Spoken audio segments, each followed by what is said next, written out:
Hello, a very warm welcome.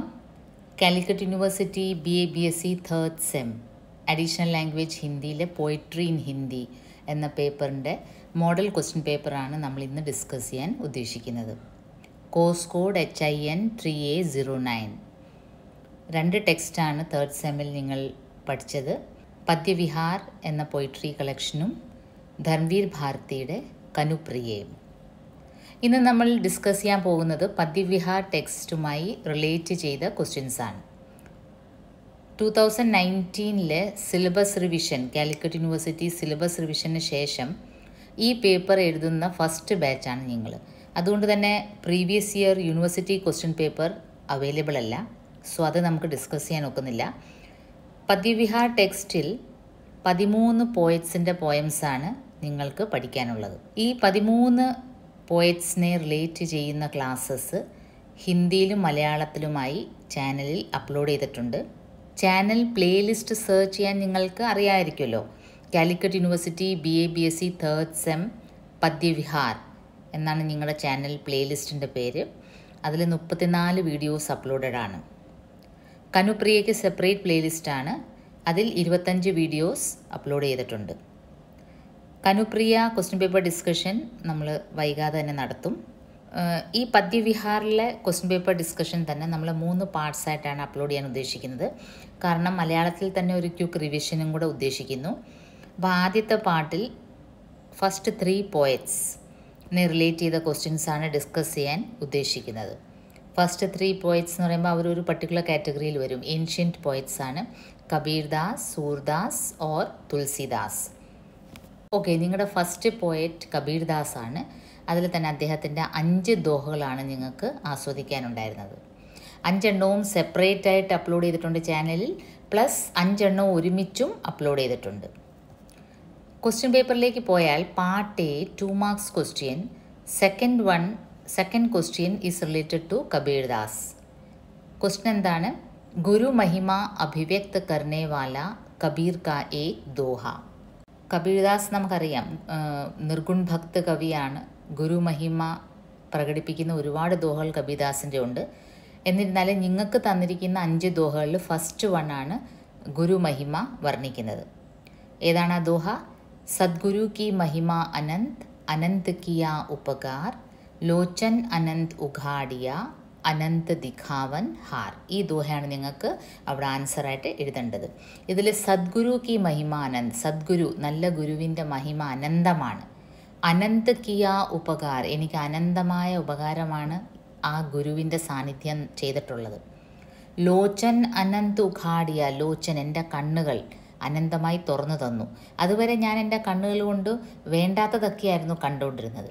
പക്ഷേ ഗുരുവിൻ്റെ സാന്നിധ്യം കൊണ്ട് മേരെ ലോചൻ അനന്ത് ഉഘാടിയ അനന്ത ദിഖാവൻ ഹാർ, ഞാൻ കാണേണ്ട കാഴ്ചകൾ എന്ന് വെച്ചാൽ എന്നെ ഭക്തി മാർഗത്തിലേക്ക്, എന്നെ നല്ല മാർഗത്തിലേക്ക് നയിക്കാൻ, എൻ്റെ കണ്ണുകളെ നല്ലത് കാണാൻ ഈ ഗുരുവിൻ്റെ സാന്നിധ്യമാണ് പ്രേരണയായത്. അപ്പോൾ ഫസ്റ്റ് ദോഹയാണ് ഗുരു കി മഹിമ വർണ്ണിക്കുന്നത്. അങ്ങനെ നോക്കുകയാണെങ്കിൽ ഈ ഒരു ക്വസ്റ്റ്യനെ ഒരു ടിപ്പായിട്ട് എടുക്കുകയാണെങ്കിൽ, ഈ ഒരു ക്വസ്റ്റ്യനെ ഒരു സൂചനയായിട്ട് എടുക്കുകയാണെങ്കിൽ ഗുരു മഹിമ അഭിവ്യക്ത കർണേവാല കബീർ കാ ദോഹ, അങ്ങനെയാണെങ്കിൽ അവർക്ക് സെക്കൻഡ് ദോഹ നമ്മൾ എന്താണ്? പ്രഭു മഹിമ അഭിവ്യക്ത കർണേവാല ദോഹയാണ്. ഓക്കെ, സാത് സമുദ്ര കി മസി കरूं, ലേഖിനി സബ് ബൻ റായ്, സബ് ധർത്തി കാഗത് കरूं, പ്രഭു ഗുണ ലിഖാ ന ജായ്. ഈ ലോകത്തുള്ള എല്ലാ സമുദ്രങ്ങളെയും ഞാൻ മഷിയായിട്ട് ഉപയോഗിച്ച്, ലേഖനി സബ് ബൻ റായ്, എല്ലാ വൃക്ഷങ്ങളെയും ഞാൻ പേനയായിട്ട് ഉപയോഗിച്ച്, സബ് ധർത്തി കാഗത് കरूं, ഈ ഭൂമിനെ തന്നെ, ധർത്തിനെ തന്നെ ഞാൻ കടലാസായിട്ട് ഉപയോഗിച്ച് പ്രഭുവിൻ്റെ ഗുണങ്ങൾ എഴുതാൻ തുടങ്ങിയാലും ഇതൊന്നും മതിയാവില്ല. ഈ പേനയും ഈ മഷിയും ഈ കടലാസും ഒന്നും മതിയാവില്ല. അത്രയ്ക്കാണ് പ്രഭുവിൻ്റെ ഗുൺ. അപ്പോൾ അങ്ങനെ നോക്കുമ്പോൾ സെക്കൻഡ് ദോഹ എന്താണ്? പ്രഭു മഹിമ അഭിവ്യക്ത കർണേവാല ദോഹ. നോക്കൂ, ഈ ദോഹകളുടെ എല്ലാം വിശദമായ എക്സ്പ്ലനേഷൻ ഞാൻ വീഡിയോസിൽ അപ്ലോഡഡ് ആണ്. അപ്പോൾ ഇന്ന് നമ്മൾ അതിൻ്റെ ഒരു ക്വിക്ക് റിവിഷനാണ് ഉദ്ദേശിക്കുന്നത്. അതുകൊണ്ട് തന്നെ ഒന്ന് ഓടിച്ചു പോകുക മാത്രമേ ഉള്ളൂ. തേർഡ് ദോഹ നോക്കിയേ, ഈശ്വർ കെ നിർഗുൺ രൂപ് വ്യക്ത് കർണേവാല ദോഹ ഹെ. നിർഗുൺ ഭക്തിയാണെന്ന് പറഞ്ഞു കബീർദാസ്. നിർഗുൺ ഭക്ത് എന്താണ് വിശ്വസിക്കുന്നത്? ഈശ്വരൻ തൂണിലും തുരുമ്പിലും ഉണ്ട്, അദ്ദേഹത്തിനൊരു പ്രത്യേകിച്ച് നിറവോ രൂപമോ അങ്ങനൊന്നും ഇല്ല. ജാക്കേ മൂ മാഥാ നഹി നാഹി രൂപ കുരൂപ്, രൂപവും മുഖവും അങ്ങനെ ഒരു സ്ട്രക്ചറും ഒന്നും ഇല്ലാത്തതാണ് ഈശ്വരൻ.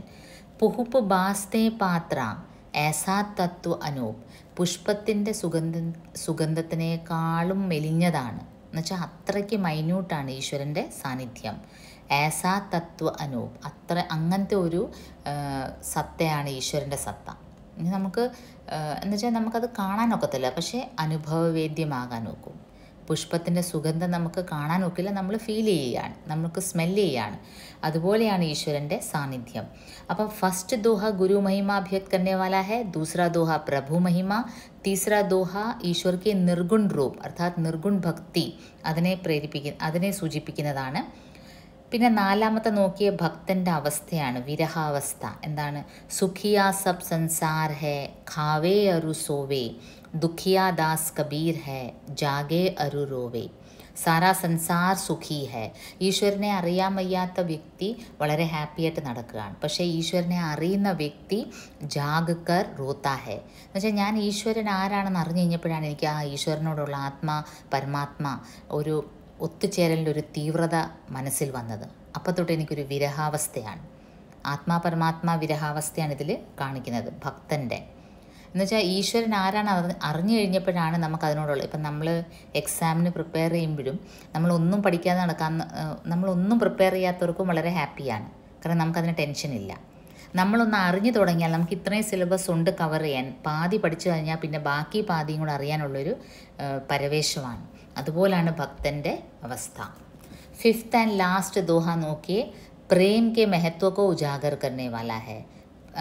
അഞ്ചാമത്തെ ദോഹ പ്രേമിനെ പറ്റി ഒരുപാട് കബീർ പറഞ്ഞിട്ടുണ്ട് അല്ലേ. ഢായി ആഖർ പ്രേം കാ, പ്രേമം എന്ന ആ ഒരു 2 അക്ഷരത്തിൻ്റെ അർത്ഥം മനസ്സിലാവുന്നവനാണ് യഥാർത്ഥ ഭക്തൻ, യഥാർത്ഥ മനുഷ്യനെന്ന് കബീർ പല പ്രാവശ്യവും പറഞ്ഞിട്ടുണ്ട്.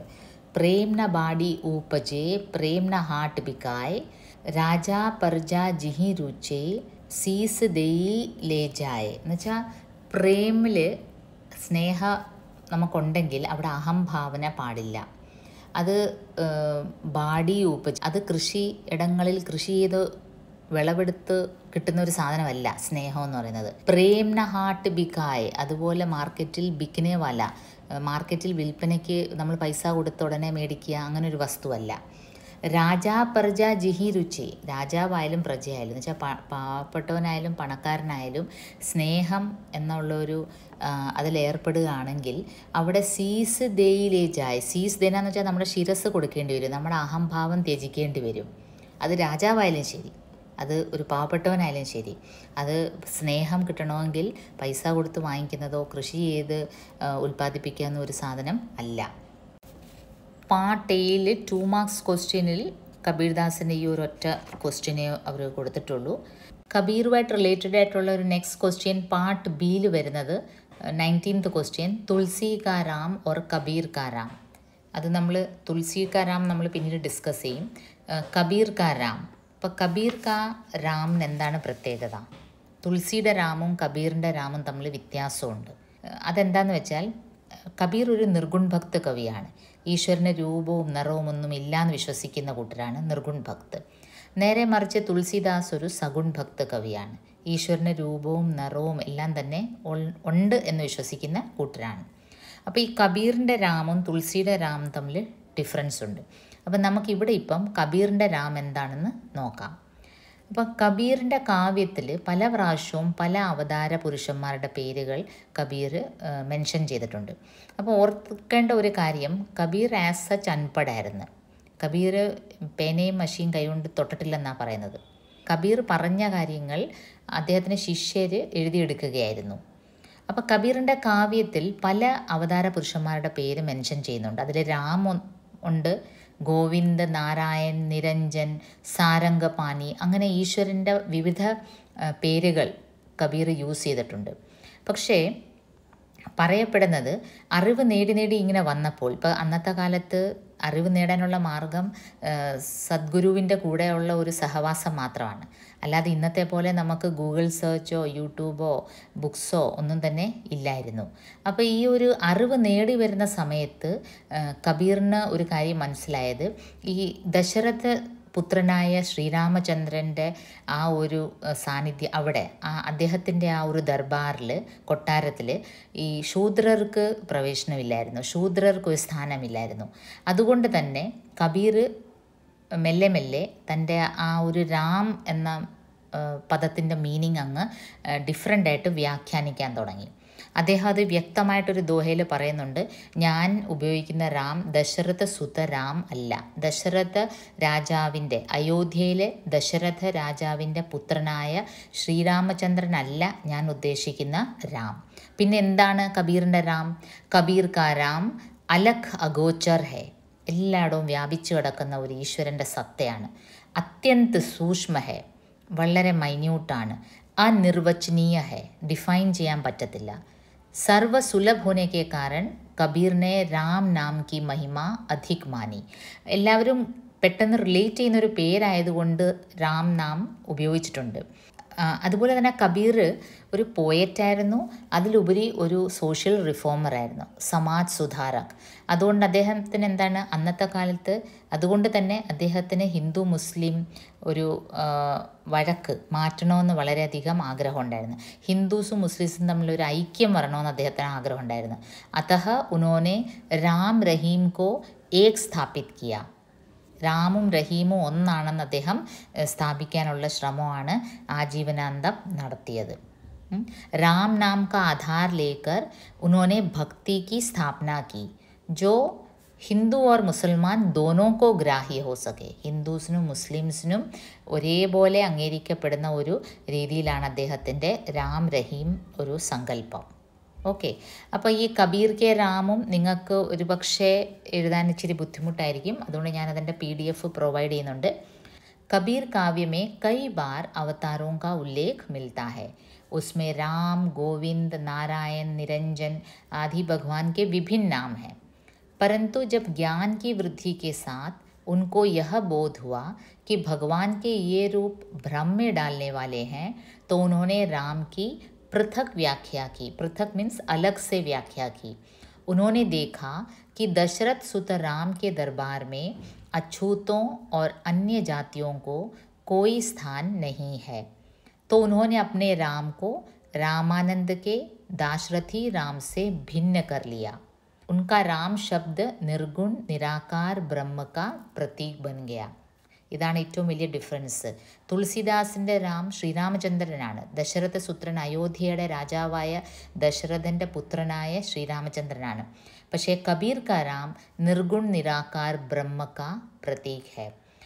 राम शब्द कबीर के लिए अगोचर है, सूक्ष्म है और अनिर्वचनीय है. സൂർദാസിൻ്റെ 3 പദങ്ങളാണ് നമുക്ക് പഠിക്കാനുണ്ടായിരുന്നത്.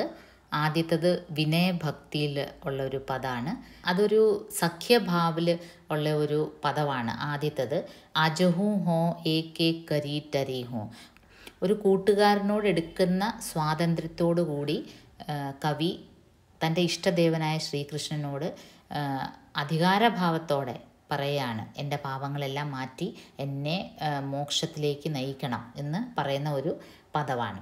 രണ്ടാമത്തേത് നരജന്മം കിട്ടിയത് എത്രമാത്രം ശ്രേഷ്ഠമാണ് എന്ന് പറയുന്ന ഒരു പദമാണ്, നർത്തേ ജന്മ പായി കഹ കീനോ.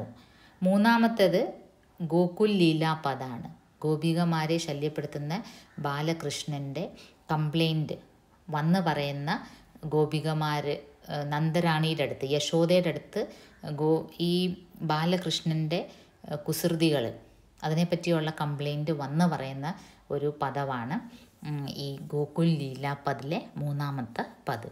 ഈ 3 പദും സെപ്പറേറ്റായിട്ട് ചാനലിൽ അപ്ലോഡഡ് ആണ്, ഒരുമിച്ചും 3 എണ്ണം ഒരുമിച്ചും അപ്ലോഡഡ് ആണ്. ഇതിനെല്ലാത്തിൻ്റെയും ലിങ്ക് ഞാൻ താഴെ ഡിസ്ക്രിപ്ഷൻ ബോക്സിലും കൊടുക്കുന്നുണ്ട്. ക്വസ്റ്റ്യനിലേക്ക് പോവുകയാണെങ്കിൽ part A, 3rd question is related to Surdas. Sur കി സഖ്യഭക്തി कैसी है. സൂറിൻ്റെ സഖ്യഭക്തിയാണ് ചോദിച്ചിരിക്കുന്നത്. ഭക്തി നമുക്കറിയാം രണ്ട് രീതിയിൽ മെയിനായിട്ട് ഡിവൈഡ് ചെയ്യപ്പെട്ടു. നിർഗുൺ ഭക്തും സഗുൺ ഭക്തും ഉണ്ടായിരുന്നു. നിർഗുൺ ഭക്തിയിലാണ് കബീർദാസ് വന്നത്. ഈ സഗുൺ ഭക്തിയിലാണ് സൂറും തുളസിയൊക്കെ വരുന്നത്. ആ സഗുൺ ഭക്തിയിൽ തന്നെ സഖ്യഭക്തിയും ദാസ്യഭക്തിയും ഉണ്ട്. അതെന്താണെന്ന് നമുക്ക് നോക്കാം. ഭക്തി, രാഗാനുഗ ഭക്തി 5 രീതിയിലാണ് ഡിവൈഡ് ചെയ്യപ്പെട്ടിരിക്കുന്നത്. ശാന്ത, ദാസ്യ, സഖ്യ, വാത്സല്യ ഓർ മാധുര്യ.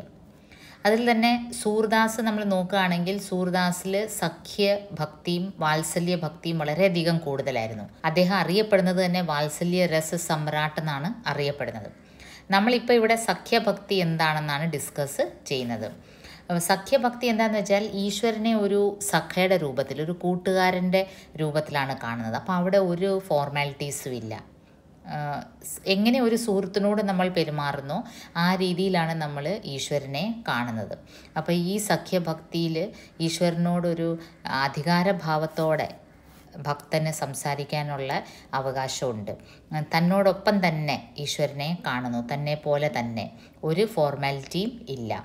നിങ്ങളുടെ ഈ ഒരു പദത്തിലാണെങ്കിൽ അത് എടുത്തു പറയുന്നുണ്ട്. പ്രത്യേകിച്ച് നിങ്ങളുടെ ആദ്യത്തെ പദ്, സൂർദാസിൻ്റെ വിനയഭക്തിയുടെ ആദ്യത്തെ പദിൽ തന്നെ ആജുഹു ഹോ ഏക് കരി ടരി ഹോ കേ തും ഹി കേ ഹം ഹി മാധോ അപ്നെ ഭരോസേ ലറി ഹോ. അപ്നെ ഭരോസേ ലടന, ഞാൻ ഇന്ന് നിൻ്റെ അടുത്ത് അടിയിടാൻ വന്നിരിക്കുകയാണ്. അപ്പോൾ ആരാധ്യദേവനോട് സഖ്യഭാവത്തിൽ പറയാണ്. ഒരു സഖാവിൻ്റെ ഒരു ആരാധ്യദേവനോടൊരു കൂട്ടുകാരൻ്റെ ഒരു അധികാരം എടുത്ത് പറയാണ്, ഇന്ന് ഞാൻ 2-ൽ 1 അറിഞ്ഞിട്ടേ പോവൂ മാധവ്, എന്നെ നീ രക്ഷിക്കണം. അല്ലെങ്കിൽ നിനക്ക് ഈ ഒരു പതിത്ത പാവൻ എന്നുള്ളൊരു പേരുണ്ടല്ലോ, നീ എല്ലാവർക്കും മോക്ഷം നൽകും, എല്ലാവരെയും പാപത്തിൽ നിന്ന് രക്ഷിക്കും എന്നുള്ളൊരു നിനക്കൊരു അഡ്ജക്റ്റീവ് ഉണ്ടല്ലോ, ആ പേര്, അത് വെറും പൊള്ളയാണെന്ന് ഞാൻ എല്ലാവരോടും തുറന്നു പറയും. എന്നുവെച്ചാൽ ഒരു വാശി പിടിക്കുകയാണ്, ശാഠ്യം പിടിക്കുകയാണ്. ആരാധ്യദേവനോട് ഒരു കൂട്ടുകാരൻ്റെ ഒരു സ്വാതന്ത്ര്യമാണ് എടുക്കുന്നത്. അവിടെ ഒരു തരത്തിലുള്ള ഫോർമാലിറ്റീസും ഇല്ല. അപ്പോൾ ഈ പദിൻ്റെ മീനിങ് വിസ്തരിച്ച് നമ്മൾ ആ വീഡിയോയിൽ അപ്ലോഡ് ചെയ്തിട്ടുണ്ട്. അത് ഇനിയും ഞാൻ റിപ്പീറ്റ് ചെയ്യാൻ ആഗ്രഹിക്കുന്നില്ല. അപ്പോൾ ഒന്നും കൂടെ പറയാണ്, ആ വീഡിയോസ് കണ്ടതിന് ശേഷമേ ഈ റിവിഷൻ വീഡിയോ കണ്ടിട്ട് പ്രയോജനമുള്ളൂ. ഇതാണ് സൂർദാസിൻ്റെ സഖ്യഭക്തി. ഈ സഖ്യഭക്തി എന്ന് പറയുന്നത് തന്നെ രാഗാനുഗ ഭക്തിയിൽ തന്നെ 5 ഭേദങ്ങളിൽ ഒന്നാണ് സഖ്യഭക്തി. ശാന്ത, ദാസ്യ, സഖ്യ, വാത്സല്യ, മാധുര്യ. അതാണ് സൂർദാസിൻ്റെ സഖ്യഭക്തി. ദോസ്തി കാ അധികാർ ജമാത്തെ ഹെ. അപ്പം നിങ്ങൾക്ക് ഇത് അല്പം ബുദ്ധിമുട്ടായിട്ട് തോന്നാം എന്നതുകൊണ്ടാണ് ഞാൻ ഇതിൻ്റെ PDF ഇവിടെ പ്രൊവൈഡ് ചെയ്യുന്നത്. അപ്പോൾ സൂർദാസ് की സഖ്യഭക്തിയിൽ ഇതൊക്കെ എഴുതാം. रागानुगा भक्ति में प्रेम भाव की प्रधानता मानी जाती है और इस प्रेम भाव के 5 भेद माने गए हैं: शांत, दास्य, सख्य, वात्सल्य और माधुर्य. सूरदास के काव्य में सख्य और वात्सल्य भावों की अभिव्यक्ति अधिक मात्रा में हुई है. सख्य भक्ति में ईश्वर को सखा के रूप में देखा जाता है.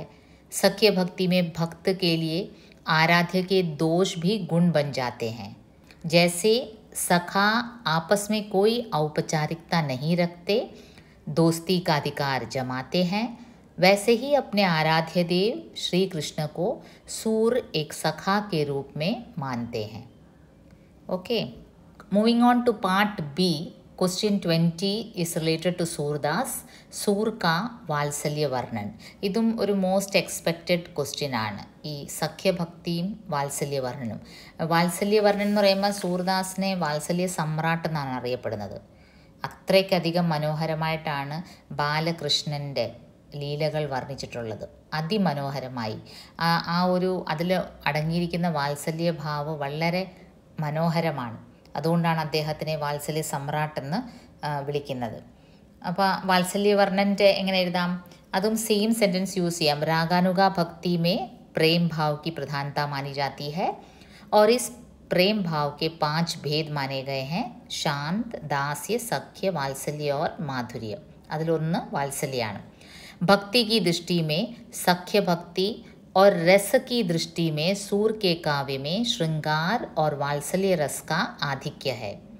बाल कृष्ण का रूप वर्णन एवं गुण वर्णन सूर ने इतना मनोरम एवं मनोवैज्ञानिक रूप से किया जो विरले ही कवि कर पाए हैं.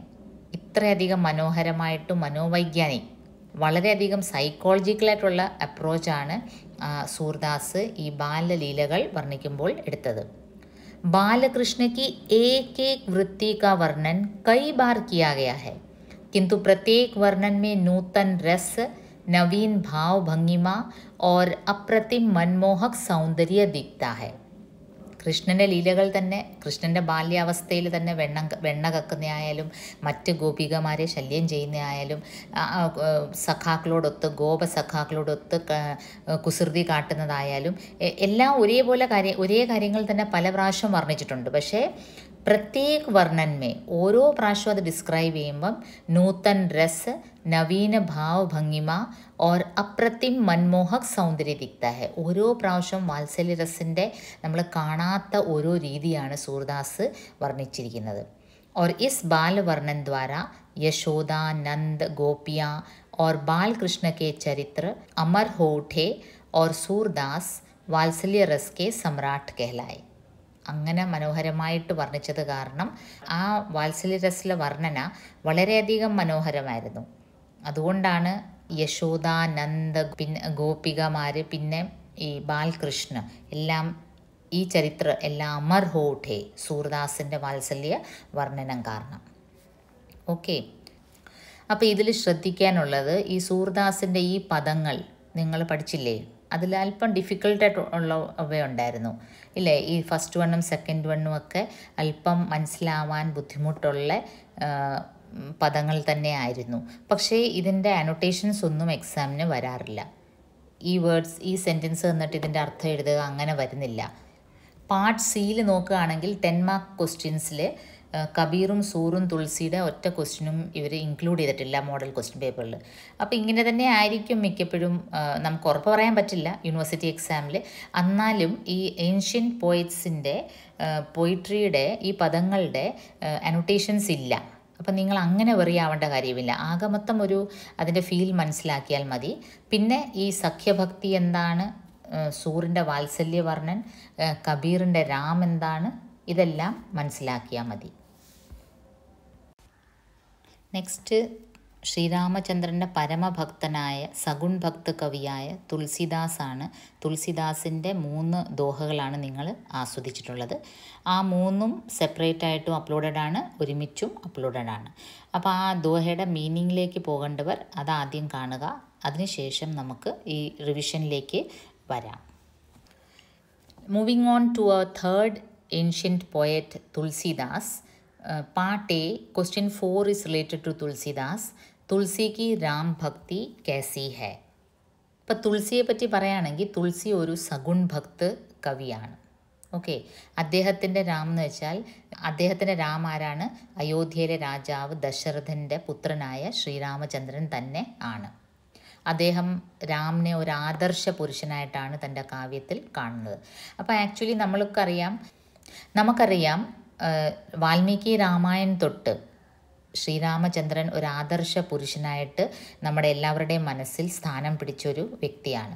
മഹാഭാരതത്തിൽ വിഷ്ണുവിൻ്റെ അവതാര പുരുഷനായിട്ട് വരികയും പിന്നീട് ആധ്യാത്മരാമായണം, ഭാഗവത പുരാൺ, അതുപോലെ ശ്രീ സമ്പ്രദായ, രാമാനുജാചാര്യ ശ്രീ സമ്പ്രദായ തുടങ്ങിയപ്പോഴും അതിൽ രാം ഭക്തി വളരെയധികം ഉണ്ടായിരുന്നു.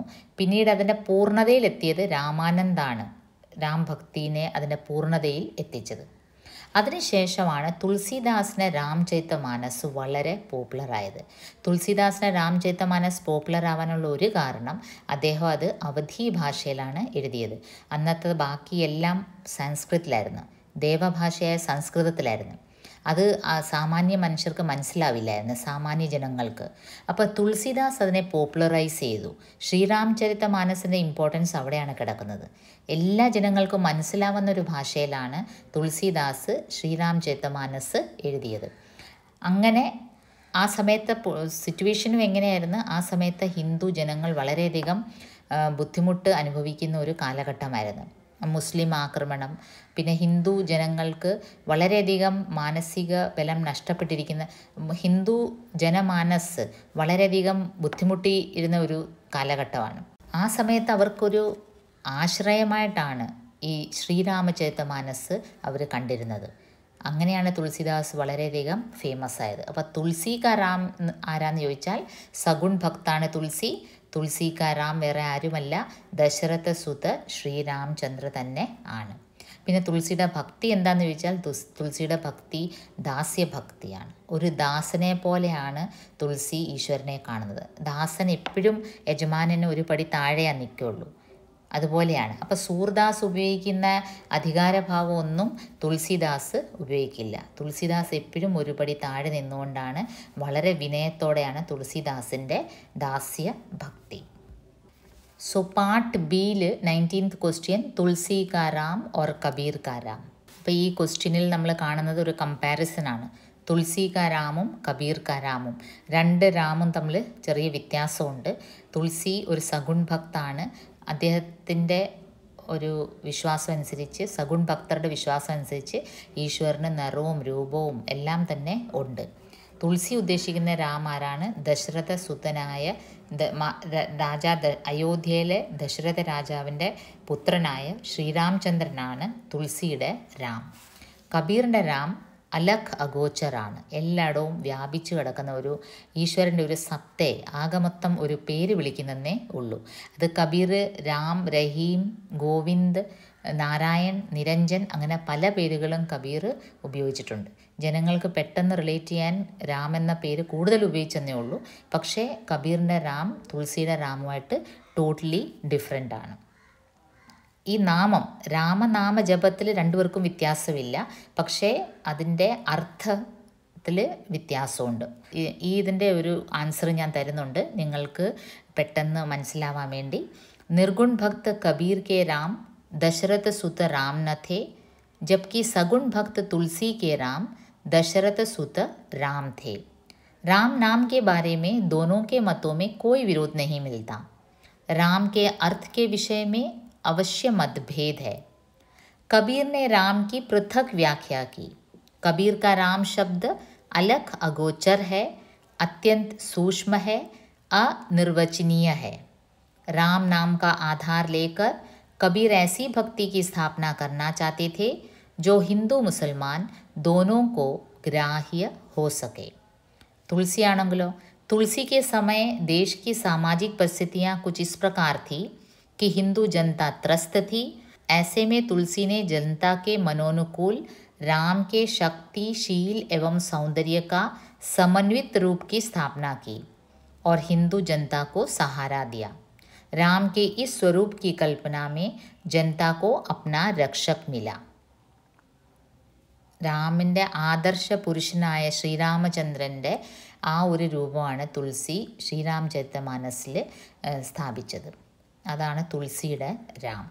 ഓക്കെ, അങ്ങനെ നമ്മൾ ഈ part 1 of quick revision and question paper ഡിസ്കഷനിൽ 3rd സെമ്മിലെ നമ്മൾ ആദ്യത്തെ 3 പോയിറ്റ്സിനെ ഒരുമിച്ചെടുത്തത് 3 ഏൻഷ്യൻറ്റ് പോയിറ്റ്സ് ആയതുകൊണ്ടാണ്. മൂവരുടെയും ഒരുമിച്ച് പറഞ്ഞു പോകുന്നതിലാണ് എളുപ്പവും നിങ്ങൾക്ക് മനസ്സിലാക്കാനും. 15th സെഞ്ച്വറി പോയിറ്റ്സ് ആണ്. അപ്പോൾ ആ 3 പേരെയാണ് ഇന്ന് നമ്മൾ ഡിസ്കസ് ചെയ്തത്. ഈ 3 പോയിറ്റ്സിനെയും ബേസ് ചെയ്ത് പാർട്ട് സിയിൽ 10 മാർക്സ് ക്വസ്റ്റ്യൻസ് ഒന്നും തന്നെ ഇല്ല.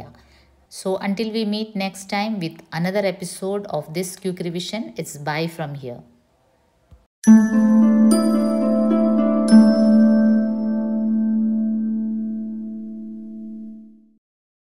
Welcome back to our question paper discussion session of 3rd Sem BA BSc Calicut University, course title Poetry in Hindi.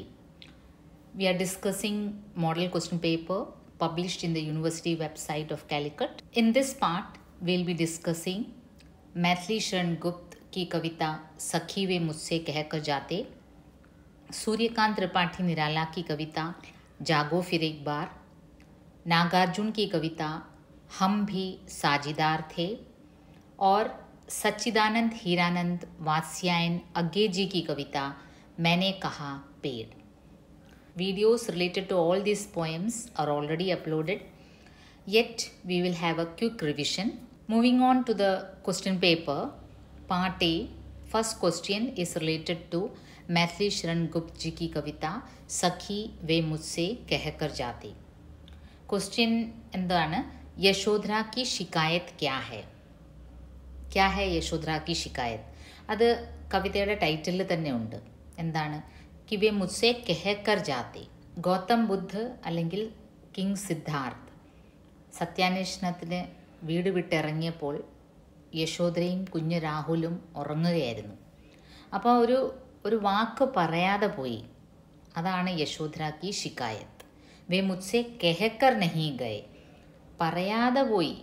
അപ്പോൾ ഒന്ന് ആലോചിച്ച് നോക്കൂ, ഉറങ്ങിക്കിടക്കുന്ന വൈഫും കുട്ടിയും ഉറങ്ങിക്കിടക്കുന്ന അവസ്ഥയിലാണ് ഗൗതം ബുദ്ധ് ഇതെല്ലാം ത്യജിച്ചുകൊണ്ട്, ഒരു രാജകുമാരനായിരുന്നു, അതെല്ലാം ത്യജിച്ചുകൊണ്ട് കൊട്ടാരം വിട്ട് ഇറങ്ങുന്നത്. അപ്പോൾ ആ പറയാതെ പോയി എന്നതാണ് യശോധര കി ശിക്കായത്ത്. 15th question is also related to सखी वे मुझसे कहकर जाते. यशोधरा की दृष्टि में गौतम बुद्ध का अपराध क्या है? അതും സെയിം ആൻസറാണ് ആക്ച്വലി. യശോധരയുടെ കാഴ്ചപ്പാടിൽ ഗൗതം ബുദ്ധിൻ്റെ എന്താണ് ഗൗതം ബുദ്ധ് ചെയ്ത കുറ്റം? വേറെ ഒന്നുമല്ല, പറയാതെ പോയി, തന്നോട് ഒരു വാക്ക് പറയാതെ പോയി. അത് തന്നെയാണ് ഗൗതം ബുദ്ധ് ചെയ്ത അപരാധം.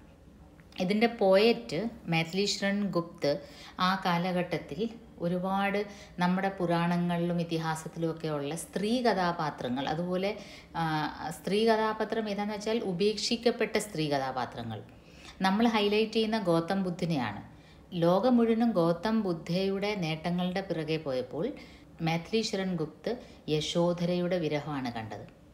അതുപോലെ ലോകം മുഴുവനും രാം, സീത, ലക്ഷ്മൺ ഇവരുടെ മേളിലുള്ള പല കാവ്യങ്ങൾ രചിക്കുമ്പോൾ മൈഥിലി ശരൺ ഗുപ്ത് ലക്ഷ്മണൻ്റെ വൈഫായ വിരഹിണിയായ ഊർമിളയുടെ കഥയാണ് സാഹിത്യത്തിൽ പറയുന്നത്. അങ്ങനെ മൈഥിലി ശരൺ ഗുപ്തിൻ്റെ ഒരു പർപ്പസ് തന്നെ അതായിരുന്നു, ഉപേക്ഷിക്കപ്പെട്ട സ്ത്രീ കഥാപാത്രങ്ങളെ ഹൈലൈറ്റ് ചെയ്യുക. അപ്പോൾ ഇവിടെയും അതാണ്, യശോധരയുടെ ദുഃഖമാണ് കാണുന്നത്. ഈ 2 ക്വസ്റ്റ്യൻ്റെ ആൻസർ വാസ്തവത്തിൽ ഒന്ന് തന്നെയാണ്. कि गौतम बुद्ध बिना कहकर गए, कहकर चले जाते, सखी वे मुझसे अगर कहकर जाते तो मुझे इतना दुख नहीं होता.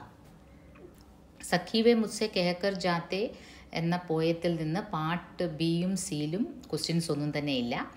സഖി വേ മുസ്സെ കെഹക്കർ ജാത്തെ പോയത്തിൽ വേറെ എന്തൊക്കെ ക്വസ്റ്റ്യൻസ് പ്രതീക്ഷിക്കാം? ഇത് പ്രതീക്ഷിക്കാം. സ്വയം സുസജ്ജിത് കർക്കെ ക്ഷൺ മേ പ്രിയതം കോ പ്രാണോं के पण में हमी भेज देती हैं रण में क्षात्र धर्म के नाते. क्षत्रिय धर्म के नाते स्त्रियां कैसे अपने प्रियतम को रणभूमि में भेजती हैं? अदर क्वेश्चन आगा. कैसे भेजती हैं? क्षात्र धर्म के नाते. स्वयं सुसज्जित करके क्षण में भेज देती हैं. അതൊരു പ്രൊബേബിൾ ക്വസ്റ്റ്യൻ ആകാം. പിന്നൊരു ക്വസ്റ്റ്യൻ നെക്സ്റ്റ് പാരയിൽ നമുക്ക് ക്രിയേറ്റ് ചെയ്യാമെങ്കിൽ എങ്ങനെയാകാം? യശോധര ക്യൂ അപ്നെ ആപ് കോ അഭാഗ മാൻതി ഹൈ. അതാകാം ഈ നെക്സ്റ്റ് പാസേജിൽ. ക്യോങ്കി ജിസ്നെ ഉസെ അപ്നായാ था उसी ने त्याग दिया, इसलिए वो अपने आप को अभागा मानती है. സ്വന്തമാക്കിയ ആൾ തന്നെ ത്യജിക്കുകയാണ്. അപ്പോൾ പിന്നെ അതിൽ വിധി എന്നല്ലാതെ അഭാഗ, അൺലക്കി, നമ്മളെ വേറൊരാളല്ല ചതിക്കുന്നത്, സ്വന്തം ഭർത്താവാണ്, അതും ഒരു രാജാവായ ഭർത്താവ്. അപ്പോൾ അതുകൊണ്ട് തന്നെ മേരാ ഭാഗ്യ അഭാഗ ഹെ എന്നാണ് യശോധര പറയുന്നത്. പിന്നെ ഒരു ക്വസ്റ്റ്യൻ ഇങ്ങനെയും പ്രതീക്ഷിക്കാം. യശോധര ബുദ്ധയ്ക്ക് ലോട്ട് ആനെ പർ ക്യാ ആശ രഖ്തി ഹൈ. അതിങ്ങനെ ആകാം. ജബ് വേ ലോട്ട് ആവേങ്കെ തോ വേ അപൂർവ അനുപം കുച്ച് ലാവേങ്കെ. ഈ ഒരു ദാമ്പത്യ ജീവിതത്തിനേക്കാളും വളരെ മഹനീയമായ എന്തോ സിദ്ധി നേടാനാണ് അദ്ദേഹം പോയിരിക്കുന്നത്. അതുകൊണ്ട് തന്നെ ജബ് വേ ലോട്ട് ആവേങ്കെ തോ കുച്ച് അപൂർവ അനുപം ലാവേങ്കെ. സഖി വേ മുസ്സെ കെഹക്കർ ജാത്തെ. ഇത്രയൊക്കെ പറഞ്ഞിട്ടും എന്തൊക്കെ പറയുന്നു? എന്നോട് പറഞ്ഞിട്ട് പോയിരുന്നെങ്കിൽ ഞാനൊരു ക്ഷത്രിയ നാരിയാണ്, സ്ത്രീയാണ്. ഞങ്ങളുടെ പാരമ്പര്യം തന്നെ എങ്ങനെയാണ്, ഈ യുദ്ധത്തിന് പോകുന്ന സഹോദരങ്ങളായാലും അച്ഛനായാലും ഭർത്താവായാലും നിമിഷത്തിനകം ഞങ്ങൾ പൂജ അർച്ചനയൊക്കെ ചെയ്ത് അവരെ വാശിയോടെ വിടുകയാണ് യുദ്ധഭൂമിയിലേക്ക്. എന്നോടൊരു വാക്ക് പറഞ്ഞിട്ട് പോയിരുന്നെങ്കിൽ എന്ന് പറയുന്ന വിലപിക്കുന്ന യശോധര പിന്നീട് പറയുകയാണ്, പറയാതിരുന്നത് തന്നെ നന്നായി. കാരണം എൻ്റെ ഈ കണ്ണുനീര്, യേ മേരെ ആँखों से जो आंसू बहते हैं സദയ ഹൃദയവേ കേസേ സഹത്തെ. വളരെ ലോല ഹൃദയം ഉള്ള അദ്ദേഹം എങ്ങനെ അത് സഹിക്കും? എന്നോട് പറഞ്ഞിരുന്നെങ്കിൽ ഞാൻ കരച്ചിൽ തുടങ്ങിയേനെ. അപ്പം എൻ്റെ ഈ കണ്ണുകളുടെ ആ കരച്ചിൽ, എൻ്റെ ഈ കരച്ചിൽ ഒരിക്കലും അദ്ദേഹത്തിന് സഹിക്കാൻ പറ്റില്ല എന്ന് പറഞ്ഞ് യശോധര അവസാനം എന്ത് ആശ്വസിക്കുകയാണ്?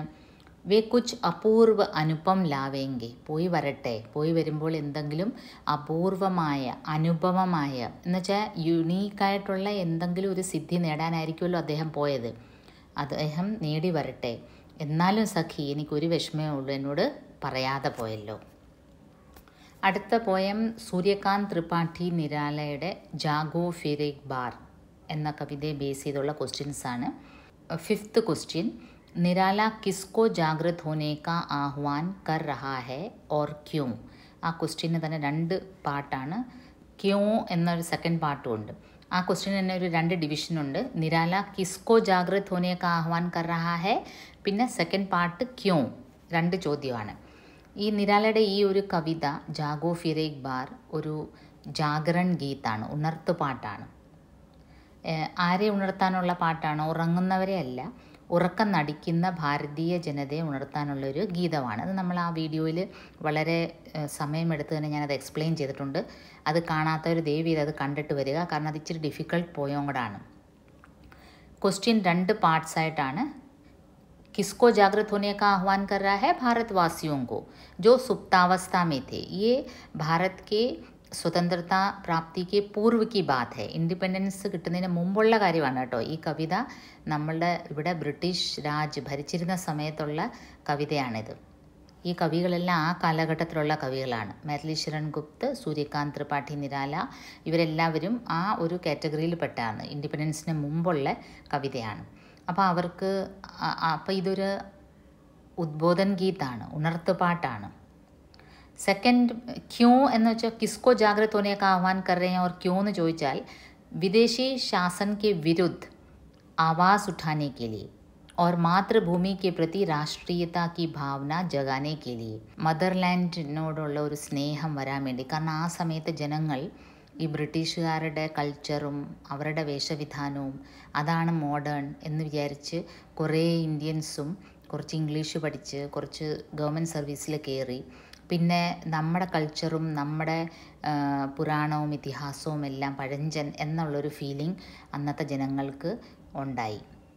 ഇന്നും അത് നമ്മൾ ആ ഒരു നിയോ കൊളോണിയലിസം ഇന്നും നമ്മൾ കൊണ്ടാടുന്നു. ബ്രിട്ടീഷുകാർ ചെയ്യുന്ന എല്ലാം ശ്രേഷ്ഠമാണ്. അവരുടെ നല്ലതും ഉണ്ടായിരുന്നു, നല്ലതും ചീത്തയും ഉണ്ട്. പക്ഷെ നമുക്കത് വേർതിരിയാൻ, പക്ഷെ നമ്മളതെല്ലാം അവരുടെ നല്ലതാണെന്നുള്ളൊരു ആറ്റിറ്റ്യൂഡാണ്. ആ ആറ്റിറ്റ്യൂഡിൽ നിന്ന് ജനങ്ങളെ പിന്തിരിപ്പിക്കാൻ വേണ്ടിയാണ് ജാഗോ ഫിർ ഏക് ബാർ ഫിർ ജാഗോ. നിങ്ങളുടെ പൈതൃകം, നിങ്ങളുടെ കൾച്ചർ ഇതിനേക്കാളും വളരെ ശ്രേഷ്ഠമാണ്, അത് ഓർത്തിരിക്കുക, അത് നിങ്ങൾ മറക്കാൻ പാടില്ല. അങ്ങനത്തെ ഒരു ഉണർത്ത് പാട്ടാണ് നിരാലയുടെ ഈ ഒരു ജാഗ്രൺ ഗീത്.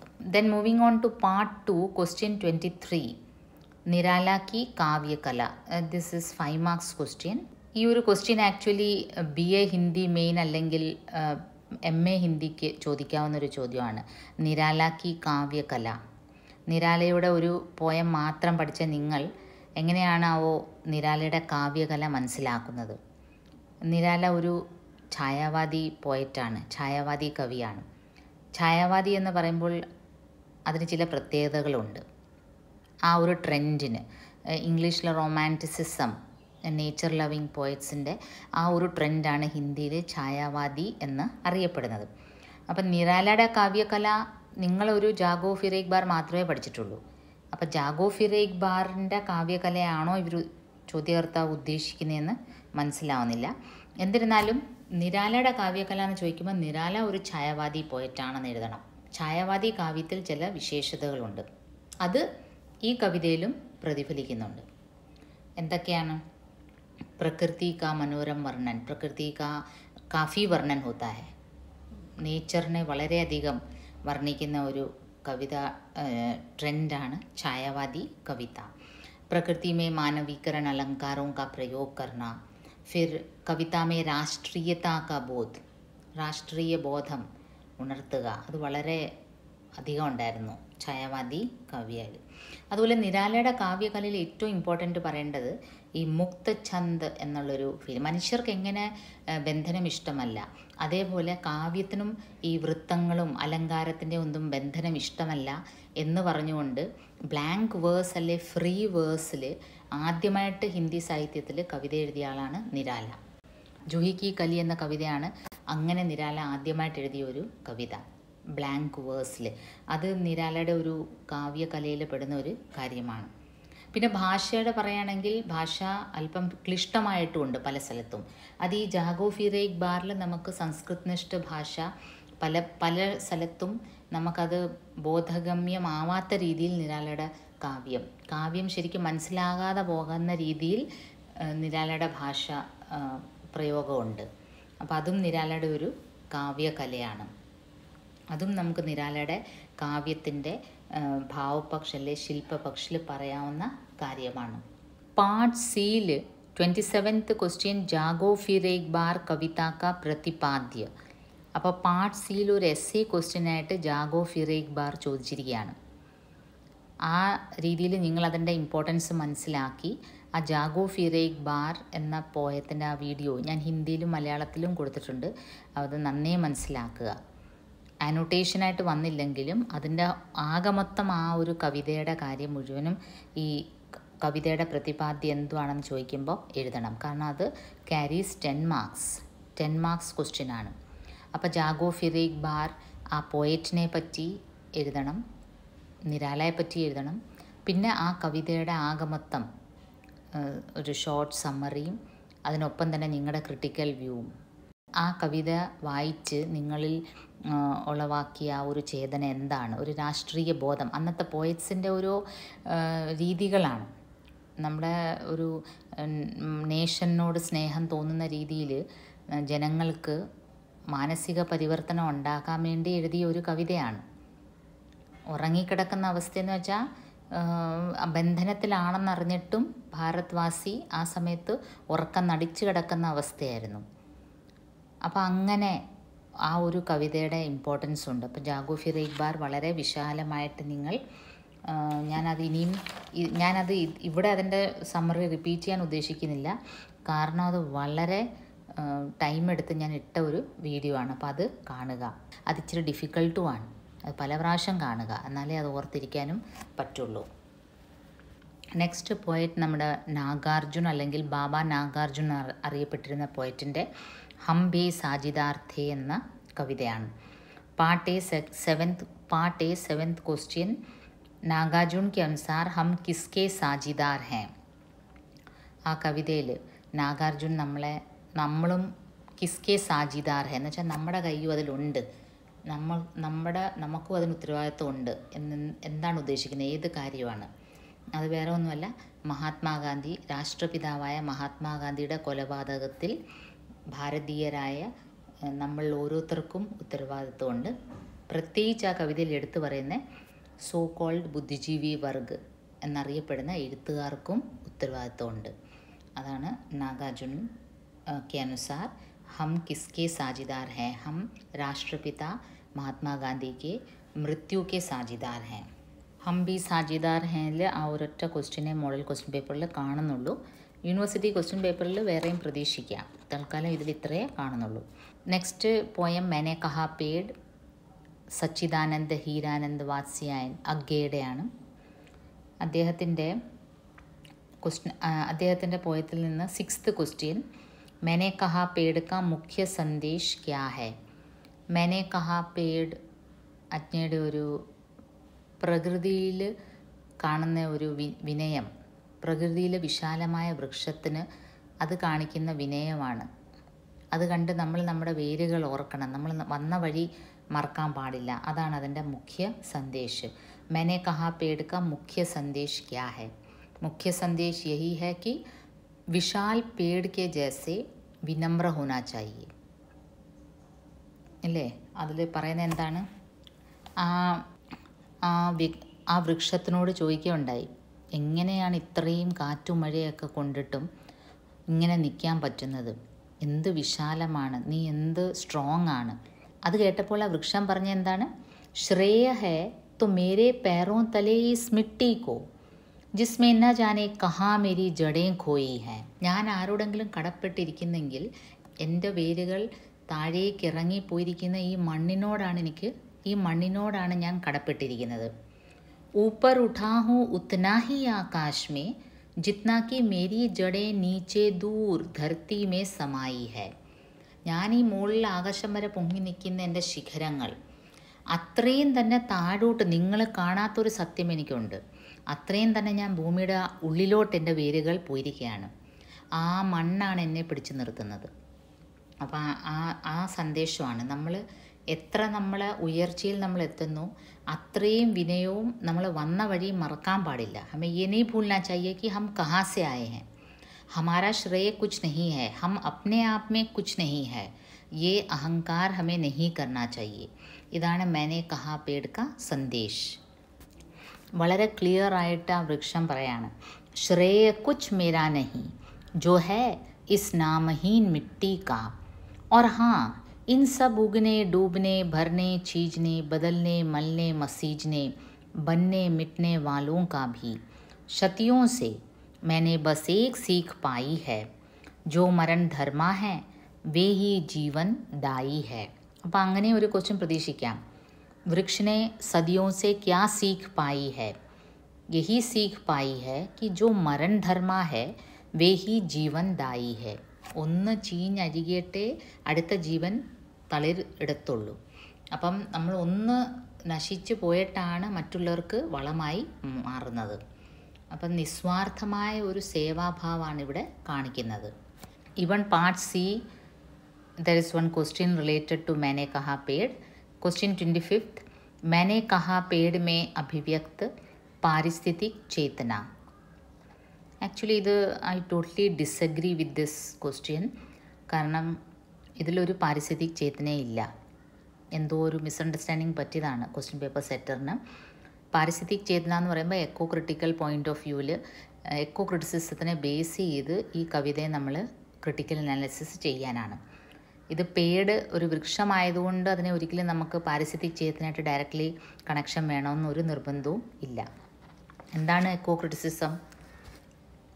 പ്രകൃതിയെ വെറുതെ വർണ്ണിക്കുക മാത്രമല്ല, പ്രകൃതിയിൽ ചെയ്യുന്ന മനുഷ്യൻ ചെയ്യുന്ന ദ്രോഹങ്ങൾ അത് ഹൈലൈറ്റ് ചെയ്ത് സാഹിത്യത്തിൽ കാണിക്കുമ്പോഴാണ്, അതിനെ ക്രിട്ടിക്കലായിട്ട് നമ്മൾ സ്റ്റഡി ചെയ്യുമ്പോഴാണ് അതിനെ ഒരു പാരിസ്ഥിതിക് ചേതന അതിൽ വരുന്നത്. ഇതിൽ വേറൊരു ആംഗിളിലാണ് കവിത എഴുതിയിരിക്കുന്നത്. ഈ ഒരു കവിത എഴുതിയിരിക്കുന്നതിന് ഒരു കാരണമുണ്ട്. ഈ അഗേ എന്ന് പറയുന്ന വ്യക്തി വളരെയധികം വ്യക്തിവാദി ചിന്ത വെച്ച് പുലർത്തിയിരുന്ന ഒരാളാണ്. അസ്തിത്വവാദി ചിന്ത എന്ന് പറയും, എക്സിസ്റ്റൻഷ്യലിസം. നിങ്ങൾക്ക് പറഞ്ഞാൽ എത്രമാത്രം മനസ്സിലാവുമെന്ന് എനിക്ക് അറിഞ്ഞുകൂടാ, എന്നാലും വളരെ ഷോർട്ടായിട്ട് പറയാം. അഗയുടെ മുമ്പിലത്തെ കാലഘട്ടത്തിലെ കവികളെല്ലാം പ്രഗതിവാദി കാവ്യരചന ആയിരുന്നു. പ്രഗതിവാദിയിൽ മാർക്സിസ്റ്റ് ചിന്താഗതിയുള്ള രചനകൾ. മാർക്സിസം എന്ന് പറയുമ്പോൾ നമുക്കറിയാം സൊസൈറ്റിക്ക് ഇമ്പോർട്ടൻസ് കൊടുക്കുന്നത്, ചൂഷണത്തിന് ഇരയായവർ, തൊഴിലാളി വർഗത്തിന് വേണ്ടി നിലനിൽക്കുന്ന ഒരു തൊഴിലാളി വർഗത്തിൻ്റെ ഉന്നമനത്തിന് വേണ്ടി അവരെ മുന്നിൽ നിർത്തി അവരുടെ ബെനിഫിറ്റിന് വേണ്ടി കൂടുതൽ ചെയ്യുന്ന ഒരു രീതിയാണ് മാർക്സിസ്റ്റ് ചിന്താഗതി. അത് സാഹിത്യത്തിൽ പ്രതിഫലിക്കുമ്പോൾ നമ്മളതിനെ ആ രീതിയിൽ പ്രഗതിവാദി രചന എന്ന് പറയാറുണ്ട്. അഗേ എക്സിസ്റ്റൻഷ്യലിസത്തിൽ വിശ്വസിച്ച വ്യക്തിയായിരുന്നു കൂടുതലും.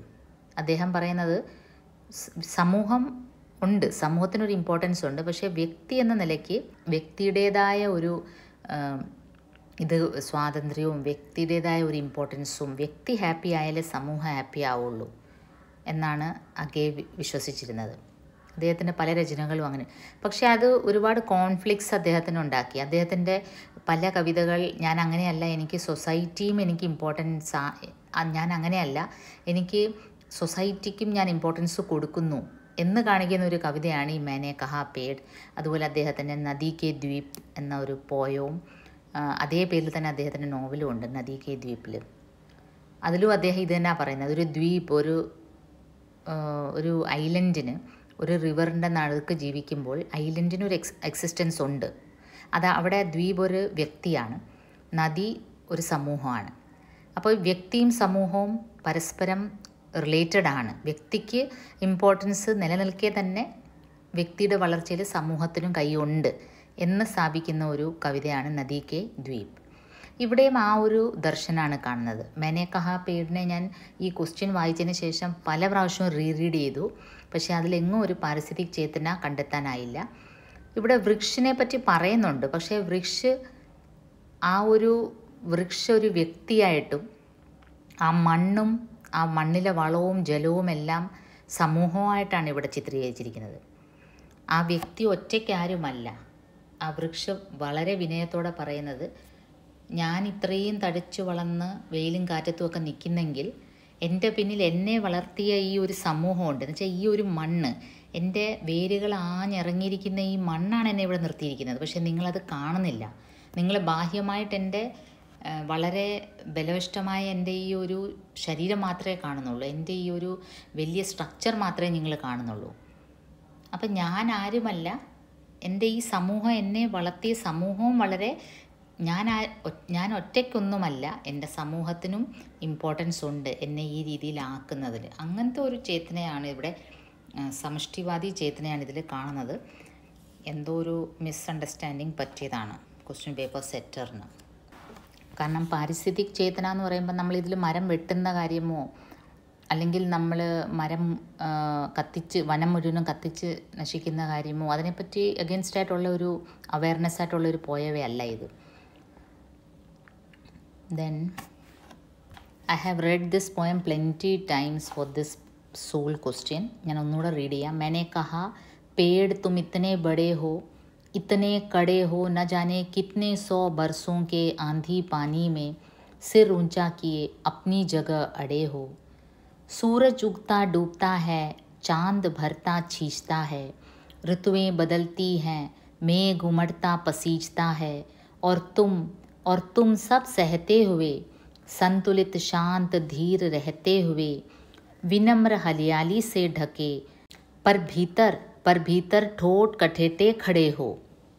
കണ്ടോ, ചോദ്യം ഇത്രയേ ഉള്ളൂ. ഇത്രയും ഋതുക്കൾ വന്നുപോയി, മേഘങ്ങളൊക്കെ വന്നുപോയി, മഴ വന്നു, വെയിൽ വന്നു, സൂരജ് ഉഗുത്താ ഡൂബുത്താ ഹേ എന്ന് വെച്ചാൽ ഋതുക്കൾ മാറി മാറി വന്നു, ദിവസങ്ങൾ കഴിഞ്ഞ് വന്നു. പക്ഷേ ഇത്രയും വർഷമായിട്ടും നിൻ്റെ ഒരു നിലനിൽപ്പ്, നീ എന്തൊരു ശക്തിയായിട്ട് നിൽക്കുന്നല്ലോ, എങ്ങനെ ഇത് സാധിക്കുന്നു? കാമ്പാ പേട് മർമിത് പത്തിയാ ബോലി മാനോ, നഹി നഹി നഹി झूठा श्रेय मुझे मत दो. അപ്പം വളരെ വിനയത്തോടെ ഇലകളെല്ലാം ഇങ്ങനെ കുലുക്കി വിനയത്തോടെ വൃക്ഷം പറയാണ്, നഹി നഹി നഹി झूठा श्रेय मुझे मत दो. എനിക്ക് എന്നെ വെറുതെ പുകഴ്ത്തല്ലേ. मैं तो बार बार झुकता गिरता उखड़ता, या कि सूख ढूंढ हो के टूट जाता, श्रेय है तो मेरे पैरों तले इस मिट्टी को. ഇല്ല എന്നെ വെറുതെ പുകഴ്ത്തല്ലേ. ഞാൻ പല പ്രാവശ്യവും എൻ്റെ ശിഖരങ്ങളൊക്കെ ഒടിഞ്ഞ് ഉണങ്ങി കരിഞ്ഞൊക്കെ പോയിട്ടുണ്ട്. എന്ന് വെച്ചാൽ വ്യക്തി എന്ന നിലയ്ക്ക് ഞാൻ പല പ്രാവശ്യവും ഞാൻ തളർന്നു പോയിട്ടുണ്ട്. അഗർ ശ്രേയ ഹേ, ഞാൻ എന്തിനോടെങ്കിലും കടപ്പെട്ടിട്ടുണ്ടെങ്കിൽ, വോ ക്യാ ഹേ, മേരെ പേരോ തലേ ഇസ് മിട്ടി കാ, ഞാൻ ഈ നിൽക്കുന്ന ഈ മണ്ണാണ് എന്നെ ഞാനാക്കി മാറ്റിയിരിക്കുന്നത്. ജിസ്മേ ന ജാനെ കഹാ മേരി ജടേ ഖോയി ഹേ, എവിടെയാണെന്നറിയില്ല, എനിക്ക് പോലും അറിയില്ല എൻ്റെ വേരുകൾ എവിടം വരെ ഈ മണ്ണിൻ്റെ ഉള്ളിലേക്ക് കാണാൻ പറ്റത്തില്ലല്ലോ, എവിടം വരെ പോയിരിക്കുന്നത്. അപ്പം ഞാൻ എന്ന വ്യക്തി ഉണ്ടാവാൻ വേണ്ടി ഈ സമൂഹം പല രീതിയിലും എന്നെ ഹെൽപ്പ് ചെയ്തിട്ടുണ്ട്. അതെൻ്റെ ഫാമിലി ആകാം, അത് സമൂഹത്തിൻ്റെ ഒരു ഭാഗമാണ്, റിലേറ്റീവ്സ്, ഫ്രണ്ട്സ്, ഇൻസ്റ്റിറ്റ്യൂഷൻസ് എല്ലാം എന്നെ ഹെൽപ്പ് ചെയ്തിട്ടുണ്ട്. ऊपर उठता हूँ उतना ही आकाश में, जितना कि मेरी जड़ें नीचे दूर धरती में समाई है. എത്ര മുകളിൽ ഞാൻ ആകാശത്തേക്ക് പോകുന്നോ അത്രയും താഴെ എൻ്റെ വേരുകൾ ആഞ്ഞ് പതിച്ചതുകൊണ്ടാണ് എനിക്ക് പോകാൻ പറ്റിയത്. ശ്രേയ കുച്ച് മേരാ നഹി, ജോ ഹേ ഇസ് നാമഹീൻ മിट्टी का, और हाँ इन सब उगने डूबने भरने छीजने बदलने मलने पसीजने बनने मिटने वालों का भी, इन सभी का श्रेय है. സൂര്യൻ വന്നു പോകുന്നു. അപ്പം ചോദ്യകർത്താവിൻ്റെ ചോദ്യം എന്തായിരുന്നു? ഈ സൂര്യൻ ഇത്രയും തീഷ്ണതയോടെ വരുന്നു, മഴ പെയ്യുന്നു, കാറ്റ് പെയ്യുന്നു, ഇതിലെല്ലാം നീ പിടിച്ചു നിന്നല്ലോ, അപ്പം നീ ഇവരെക്കാളും ഒക്കെ ശക്തിശാലിയല്ലേ ഹേ വൃക്ഷമേ എന്ന് ചോദിച്ചപ്പോൾ മറുപടിയായിട്ട് ആദ്യം കടപ്പെട്ടിരിക്കുന്നത് ഞാൻ ഈ മണ്ണിനോടാണ് എന്നാണ് ഈ വൃക്ഷം പറയുന്നത്. രണ്ടാമത് ഈ വൃക്ഷം പറയുന്നത് എന്താണ്? ഇൻ സബ് ഉഗ്നെ ഡൂബനെ, ഈ സൂര്യൻ വന്നു പോകുന്നു, വെറുതെ വന്നു പോകുമല്ല, സൂര്യൻ്റെ പ്രകാശം കാരണം എൻ്റെ ഇലകൾക്ക് നമുക്കറിയാം ഫോട്ടോസിന്തസിസിലൂടെ ഈ സൂര്യൻ്റെ പ്രകാശമാണ് ഇത് ഫുഡായിട്ട് കൺവേർട്ട് ചെയ്തത്. അപ്പോൾ സൂര്യൻ വെറുതെ വന്നു പോകുമല്ല, സൂര്യൻ എന്നെ ഒരുപാട് ഉപകാരം ചെയ്യുന്നു. അതുപോലെ മഴ വന്നു പോകുന്നത്, ആ വെള്ളം എനിക്ക് ജീവദായിനിയാണ്. അങ്ങനെ ഈ വന്നു പോകുന്നവരെല്ലാം എന്നെ ഹെൽപ്പ് ചെയ്യുന്നു. അതുകൊണ്ട് ഞാനൊരു പാഠം പഠിച്ച്, എന്താണ്? मैंने सदियों से बस एक सीख पाई है, जो मरण धर्मा है വേ ഹി ജീവൻദായി ഹെ. ഇല്ലാതായിട്ട്, മെഴുകുതിരി കത്തി ഇല്ലാതായിട്ട് മറ്റുള്ളവർക്ക് പ്രകാശം നൽകുന്ന പോലെ സൂര്യനും മഴയും വെയിലും മേഘങ്ങളും എല്ലാം എനിക്ക് വളമായി മാറുക ചെയ്തത്. അപ്പോൾ അവരെക്കാളും ഒക്കെ ഞാൻ ശ്രേഷ്ഠമാണെന്ന് ഞാൻ ഒരിക്കലും അവകാശപ്പെടുന്നില്ല. അങ്ങനത്തെ ഒരു ദർശനാണ് ഈ പോയത്തിൽ. ഇപ്പം നിങ്ങൾക്ക് മനസ്സിലായി കാണുമല്ലോ, ഇതിലെങ്ങും ഒരു പാരിസ്ഥിതിക് ദർശനില്ല. ഇങ്ങനെയൊരു ക്വസ്റ്റ്യൻ യൂണിവേഴ്സിറ്റി ക്വസ്റ്റ്യൻ പേപ്പറിൽ വരാതിരിക്കട്ടെ. നെക്സ്റ്റ് പാർട്ടോടെ നമ്മുടെ ക്വസ്റ്റ്യൻ പേപ്പർ ഡിസ്കഷൻ ഈ സെമ്മിൽ തീരുകയാണ്. നെക്സ്റ്റ് പാർട്ടിൽ ഇപ്പോൾ ജീവിച്ചിരിക്കുന്ന കവികളുടെ കവിതകളാണ് ഇൻക്ലൂഡ് ചെയ്തിരിക്കുന്നത്. കണ്ടംപററി റൈറ്റേഴ്സാണ്, നമ്മുടെ ഈ കാലഘട്ടത്തിലെ കവികളാണ്. അപ്പോൾ അതെല്ലാം കൂടെ നമുക്ക് ഒരുമിച്ച് ഡിസ്കസ് ചെയ്യാം. So until we meet next time, good by.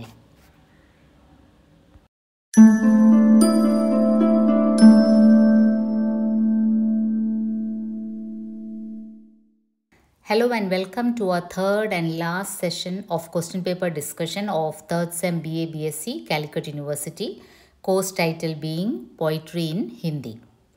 In our previous two revisions, we have already discussed Kabir, Sur, Tulsi, Maithili Sharan Gupt, Suryakant Tripathi Nirala, Nagarjun or Sachidanand Hiranand Vatsyayan Agge.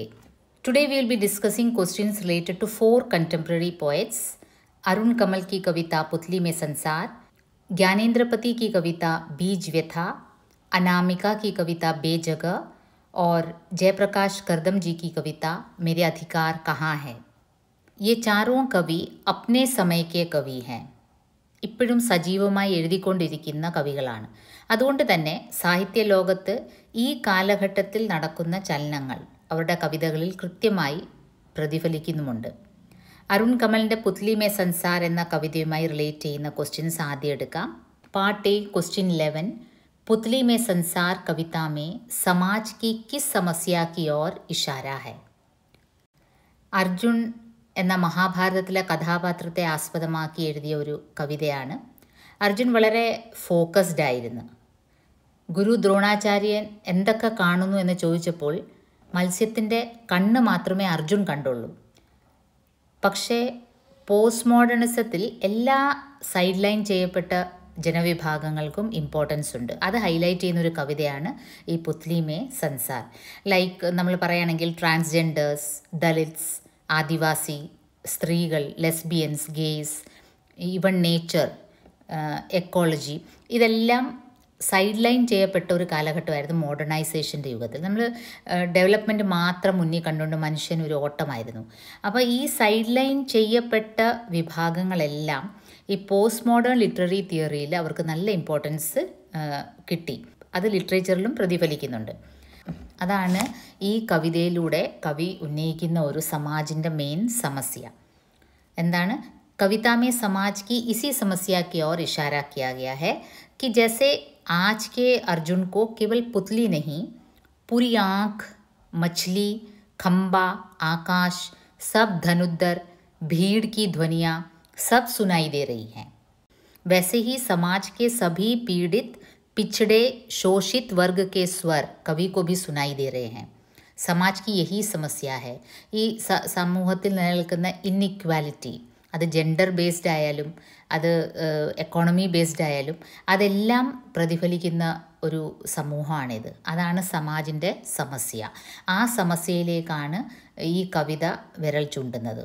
ഒരു 1960s 70s തൊട്ടാണ് വാസ്തവത്തിൽ ലിറ്ററേച്ചറിൽ female writings, Dalit writings, ആദിവാസി writings ഇതെല്ലാം സജീവമായി തുടങ്ങിയത്.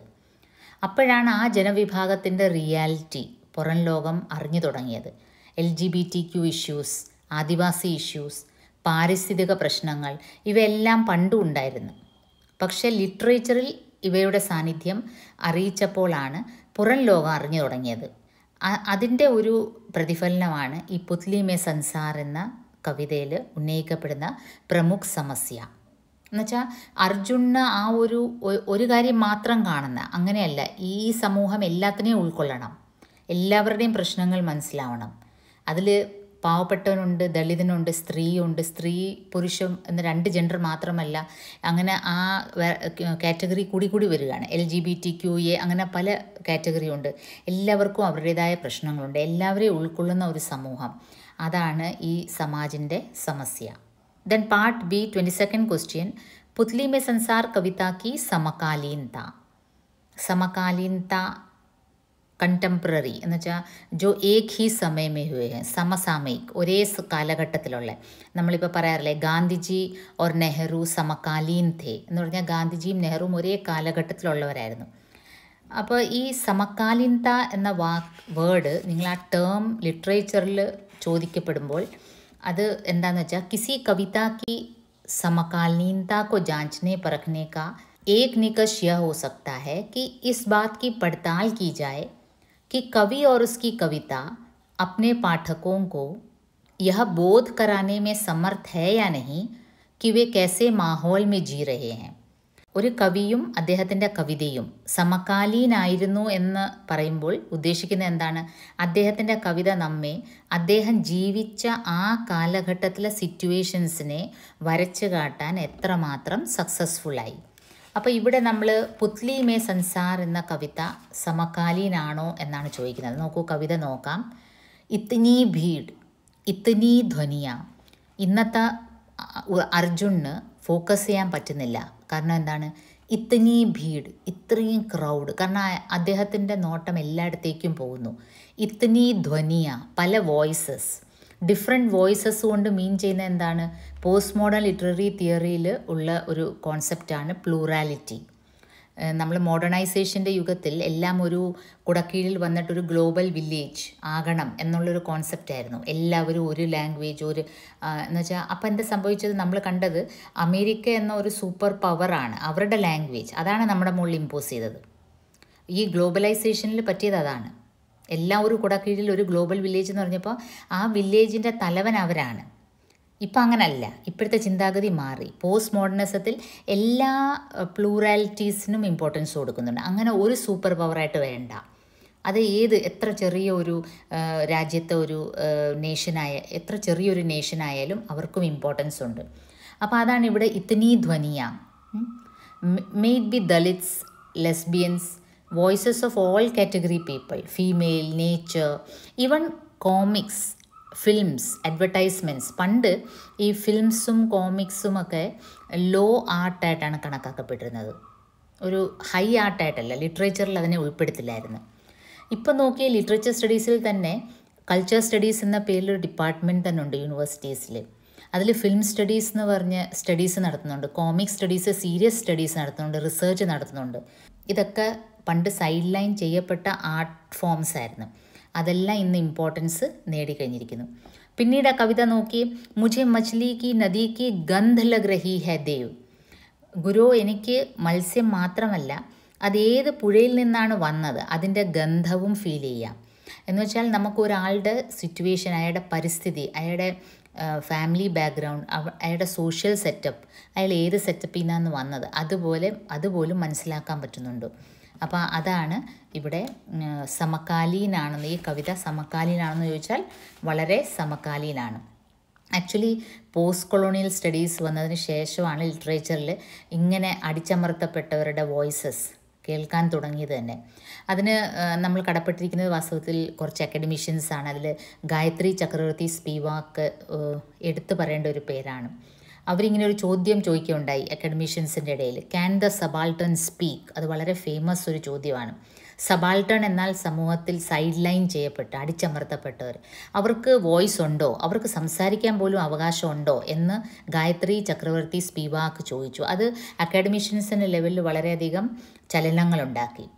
Edward Syed ഇവരുടെ എല്ലാം ഒരു പ്രതിഫലനമാണ് സാഹിത്യത്തിൽ ഇങ്ങനെ ഡിഫറെൻറ്റ് വോയിസസ് കേൾക്കാനിട വന്നത്. ആക്ച്വലി ഒന്നാലോചിച്ച് നോക്കിയാൽ ഇവിടെ തന്നെ ഉണ്ടായിരുന്നല്ലോ ഇവരെല്ലാവരും. സ്ത്രീകളായാലും ദളിതായാലും ട്രാൻസ്ജെൻഡേഴ്സ് ആയാലും കാലാകാലങ്ങളിൽ ഇവരിവിടെ തന്നെ ഉണ്ടായിരുന്നു. പക്ഷേ മുഖ്യധാരയിലില്ലായിരുന്നു.